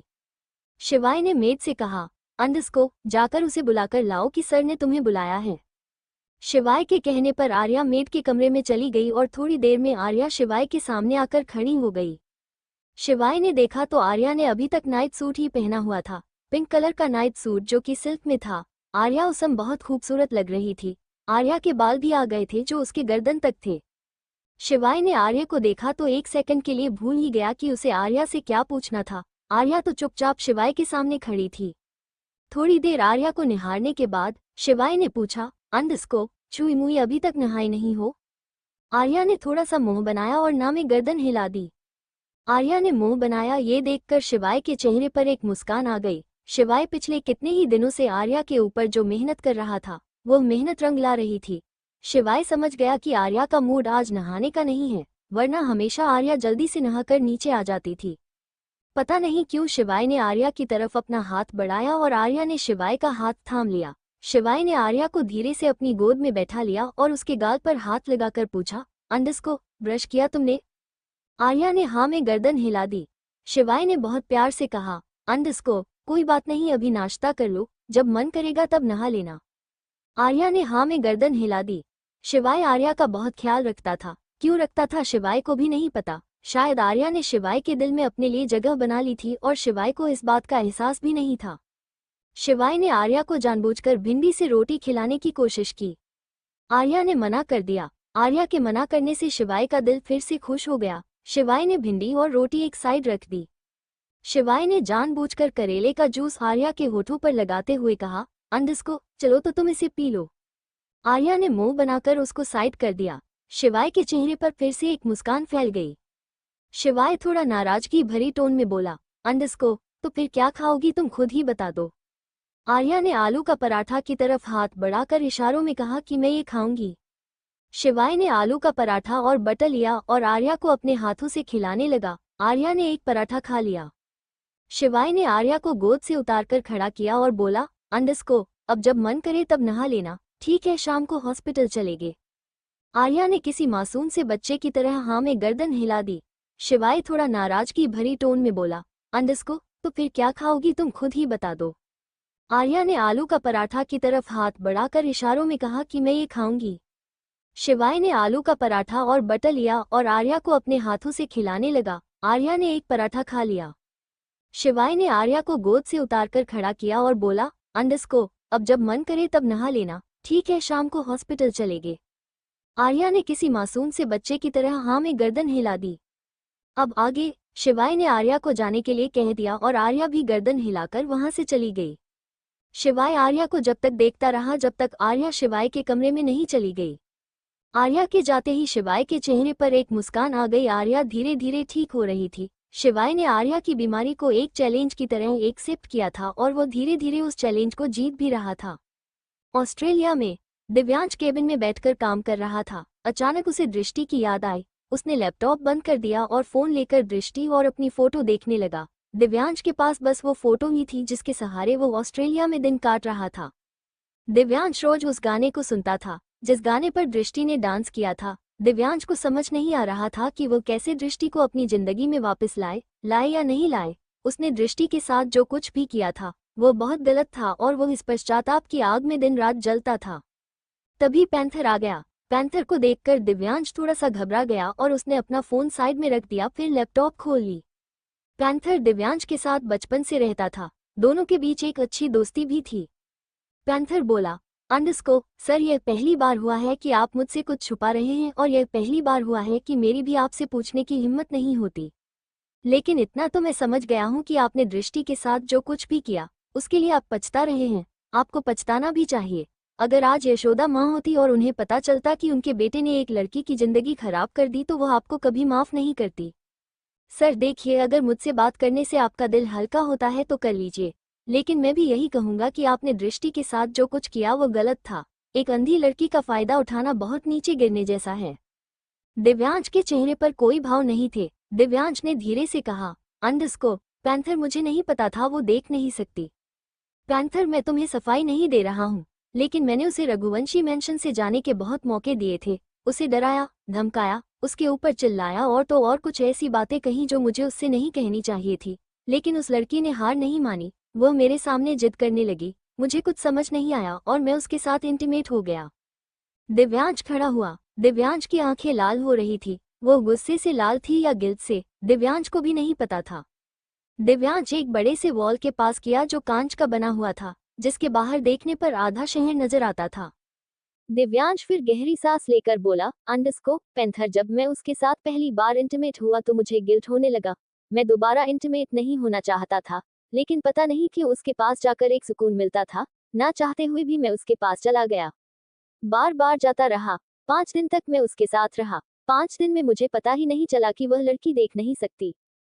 दिव्यांश ने गहरी सांस लेकर कहा, अंडरस्को तुम नहीं समझोगे पैंथर, अंदर ही अंदर जल रहा हूँ। मैंने उसकी जिंदगी खराब की तो की, उसे इतना कुछ कह दिया जो शायद कभी किसी लड़के को किसी लड़की को नहीं कहना चाहिए। अपने गुस्से में इतना पागल हो गया कि अपने माँ बाप के संस्कार भूल गया। बदले की भावना में इतना बह गया कि दृष्टि को ना जाने कितनी कड़वी बातें कह दी। शरीर के जख्म भर जाते हैं, जुबान से दिए हुए जख्म कभी नहीं भरते। मैं अगर दृष्टि से माफी भी मांगू तो शायद वो मुझे कभी माफ ना करे। मैंने उसे जो कुछ कहा उसके चलते तो वो मुझे कभी माफ नहीं करेगी, और अगर उसने मुझे माफ नहीं किया तो मैं पश्चाताप की आग में जलता ही रहूंगा। अगले ही पल दिव्यांश की आंख से आंसू बह गया। दिव्यांश ने आंसू साफ करते हुए कहा, अंडरस्को पैंथर, मुझे सपने में रिया दिखाई देती थी। मैं बेचैन हो जाता था, लेकिन अब मुझे रिया दिखाई नहीं देती, मुझे दृष्टि दिखाई देती है। आंखें बंद करता हूँ तो उसका चेहरा मेरे सामने आ जाता है, आंखें खोलता हूँ तो उसकी आवाज मेरे कानों में गूंजती है। पैंथर इस वक्त दिव्यांश की हालत समझ रहा था। चाहे दिव्यांश ने कुछ भी किया हो, लेकिन पैंथर के दिल में दिव्यांश के लिए बुरा महसूस हो रहा था। पैंथर ने दिव्यांश को सोफे पर बैठाया और पानी दिया। दिव्यांश ने पानी पी लिया। पैंथर पंजों के बल दिव्यांश के पास बैठकर बोला, अंडरस्को सर, अगर आपको दृष्टि से प्यार हो गया है तो आपको अपने प्यार को आगे बढ़ाना चाहिए, और तब तक बढ़ाना चाहिए जब तक वो आपको माफ करके आपकी जिंदगी में न आ जाए। सर, कोशिश करने से सब कुछ होता है। आप दृष्टि से माफ मांगेंगे तो वो आपको माफ कर देगी। यशोदा माँ कहती थी ना कि औरतों का दिल बहुत नाजुक होता है और वो बहुत जल्दी माफ कर देती हैं। अगर आप दिल से माफी मांगेंगे तो दृष्टि भी आपको माफ कर देगी। सर, मुझे नहीं पता, लेकिन आपने तो दृष्टि को महसूस किया है। कहीं ना कहीं आपको भी लगता होगा कि वो आपके पास आकर अच्छा महसूस करती है। पैंथर की बात सुनकर दिव्यांश के कानों में फिर से वो आवाज गूंजी, अंडरस्को मिस्टर रघुवंशी, आप मुझसे नाराज हैं तो फिर आप मेरे पास क्यों नहीं आए। दिव्यांश को डाउट तो था कि दृष्टि उसे कहीं ना कहीं पसंद करने लगी है, लेकिन पक्का नहीं पता था। दिव्यांश ने मन ही मन सोचा, अगर 1% भी दृष्टि मुझे प्यार करती है तो मैं उस 1% को 100% में बदल दूंगा। पैंथर फिर बोला, अंडरस्को डिसाइड हो गया। ऑस्ट्रेलिया से जाने के बाद आप दृष्टि के पीछे ऐसे पड़ेंगे जैसे कोई कॉलेज का लड़का अपनी गर्लफ्रेंड के पीछे पड़ जाता है जब तक वो हाँ कह दे। दिव्यांश बोला। पैंथर, किस मुंह से दृष्टि से माफी मांगू? सच कहता हूँ पैंथर, अगर आज माँ जिंदा होती तो मुझे घर से निकाल देती हैं। पैंथर को हंसी आ गई। वो थोड़ा मुस्कुरा कर बोला, हाँ सर, आपको याद है ना, आपको और शिवाय सर को यशोदा माँ ने घर से बाहर खड़ा कर दिया था जब आपने पहली बार ड्रिंक की थी। दिव्यांश ने अपना एक हाथ उठाते हुए हल्का सा मुस्कुरा कर कहा, साले बताऊं तुझे, पुरानी बातें बहुत याद आ रही हैं। थोड़ी देर बाद दिव्यांश और पैंथर दोनों ही हंसने लगे। दोनों हंस रहे थे और दिव्यांश ने अपना एक हाथ पैंथर के गाल पर रखा हुआ था और तभी डेजी रूम में आ गई। डेजी ने दोनों को इस सिचुएशन में देखा तो कुछ और ही समझ लिया। डेजी ने मन ही मन खुद से कहा, ओह माय गॉड, इसीलिए दिव्यांश रघुवंशी लड़कियों से दूर रहता है क्योंकि इसे तो लड़के पसंद हैं और वैसे भी पैंथर भी देखने में काफी स्मार्ट और डैशिंग है। डेजी को देखकर पैंथर दिव्यांश दोनों का मुंह बन गया, लेकिन बिजनेस के चलते दोनों को ही उसे झेलना पड़ता था। डेजी अपने स्टाइल में केबिन में आए और चेयर पर बैठती हुई बोली, सॉरी गाइस, मैंने तुम लोग को डिस्टर्ब कर दिया, बट आज रात एक पार्टी है और तुम दोनों को उसमें आना है। पैंथर मन ही मन बोला, क्यों आना है इज्जत लुटवाने? दिव्यांश ने सवाल भरी नजरों से डेजी को देखा तो डेजी दिव्यांश के भाव को समझते हुए बोली, वो क्या है ना, मेरा बर्थडे है और मैंने एक ग्रैंड पार्टी ऑर्गेनाइज की है, तो तुम दोनों को उस पार्टी में जरूर आना है, आखिर हम लोग बिजनेस पार्टनर हैं। डेजी चेयर से खड़ी हुई और बाहर जाने लगी, फिर वो रुक गई और पलट कर बोली, बर्थडे गिफ्ट लाने की जरूरत नहीं है, मैं अपना गिफ्ट खुद ही ले लूंगी। इतना कहकर डेजी चली गई। पैंथर ने दिव्यांश को देखा और थोड़ा सा गुस्से में बोला, मैं बोल रहा हूँ सर, ये औरत मुझे ठीक नहीं लगती। दिव्यांश ने बिना किसी भाव के कहा, तो जो औरत तुझे ठीक लगती है उसके बर्थडे पार्टी में चला जा। पैंथर के चेहरे पर थोड़ी सी शर्म के साथ एक मुस्कुराहट आ गई और वो बोला, क्या सर, आप जानते हैं ना, जब तक आपकी शादी नहीं होगी मैं भी शादी नहीं करूंगा। दिव्यांश ने हल्का सा मुस्कुरा कर कहा, तो फिर ठीक है, दोनों चलते हैं इंडिया, तू अपनी वाली को ढूंढ लिया, मैं अपनी वाली को मना लूंगा। पैंथर मुस्कुरा कर चला गया। दिव्यांश ने आज अपने दिल की बात पैंथर को कह दी थी, इसलिए दिव्यांश बहुत हल्का महसूस कर रहा था। दिव्यांश ने डिसाइड कर लिया था कि अब वो दृष्टि को अपनी जिंदगी में लाकर ही रहेगा। पुश्तैनी हवेली। हर्षवर्धन ने जब से टमाटर का पेस्ट किचन में फैलाया था तब से वो हर काम फूंक मार मार कर रहा था। हर्षवर्धन हीर का काम नहीं बढ़ाना चाहता था। हर्षवर्धन और हीर दोनों ने मिलकर करीब 1 घंटे में ही खाना बना लिया। हर्षवर्धन ने हीर की ज्यादा कुछ हेल्प नहीं की थी, लेकिन वो खुद में ही प्राउड फील कर रहा था कि उसने हीर की मदद कर दी है। हर्षवर्धन ने अप्रेन उतारते हुए कहा, हीर, मैंने तुम्हारे लिए कुछ कपड़े मंगवाए हैं, तुम वो कपड़े पहन लो। मेरे गेस्ट आएंगे और तुम्हें इन वाइट कलर के कपड़ों में देखेंगे तो वो मुझसे 10 सवाल पूछेंगे। हीर धीरे से बोली, साहब, लेकिन विधवा तो ऐसे ही कपड़े पहनती, और वैसे भी मैं आपके मेहमानों के सामने क्यों जाऊंगी? हर्षवर्धन बोला, क्यों, तुम मेरे मेहमानों से नहीं मिलोगी? हीर ने सर झुकाकर धीरे से कहा, साहब, भला मैं उनसे मिलकर क्या करूंगी? आपके मेहमान तो इतने अमीर होंगे, पढ़े लिखे होंगे, विदेशों से आए हैं, मैं उन सब से मिलकर क्या करूंगी? साहब, मैं नहीं मिलना चाहती। हर्षवर्धन बोला, अभी इस बात पर बहस करने का टाइम नहीं है, मैंने तुम्हारे कपड़े मंगवा दिए हैं तो उन्हें पहन लो, मैं तुम्हें अपने मेहमानों से जरूर मिलवाऊंगा और थोड़ा जल्दी करना, कपड़े पीहू के कमरे में रखे हैं। हर्षवर्धन ने हीर की नहीं सुनी और अपना फरमान सुना दिया। ना चाहते हुए भी हीर ऊपर पीहू के कमरे में चली गई। पीहू का कमरा खिलौनों से भरा पड़ा था। पीहू दिन में वही रहती थी और रात को हर्षवर्धन के पास सोती थी। हीर ने पीहू के बेड पर देखा तो वहां एक पिंक कलर का अनारकली सूट रखा था, जो देखने में बहुत सुंदर और स्टाइलिश था। हीर ने तो ऐसी ड्रेस कभी देखी भी नहीं थी। हीर उसे ड्रेस को देखकर इतना तो समझ गई कि यह बहुत महंगी है। हीर ने ड्रेस छुआ ही था कि पीछे से आवाज आई, क्या हुआ, ड्रेस पसंद नहीं आई? दूसरी मंगवा दूं? हीर ने पलटकर देखा तो हर्षवर्धन खड़ा था। हर्षवर्धन ने फिर से गर्दन झुकाकर कहा, साहब, ये तो बहुत महंगी लग रही है, मेरे पास इतने पैसे नहीं है। हर्षवर्धन बोला, मैंने तुमसे पैसे मांगे? हीर धीरे से बोली, साहब, लेकिन मेरे ऊपर इतना खर्चा मत कीजिए, मैं कभी चुका नहीं पाऊंगी। हर्षवर्धन ने शरारती भरे लहजे में कहा, कोई बात नहीं, मैं बिजनेसमैन हूँ, घाटे का सौदा नहीं करता, मैं अपने पैसे वसूल कर लूंगा, फिलहाल तुम तैयार हो जाओ। दोस्तों स्टोरी पसंद आए हो तो चैनल को सब्सक्राइब जरूर करें।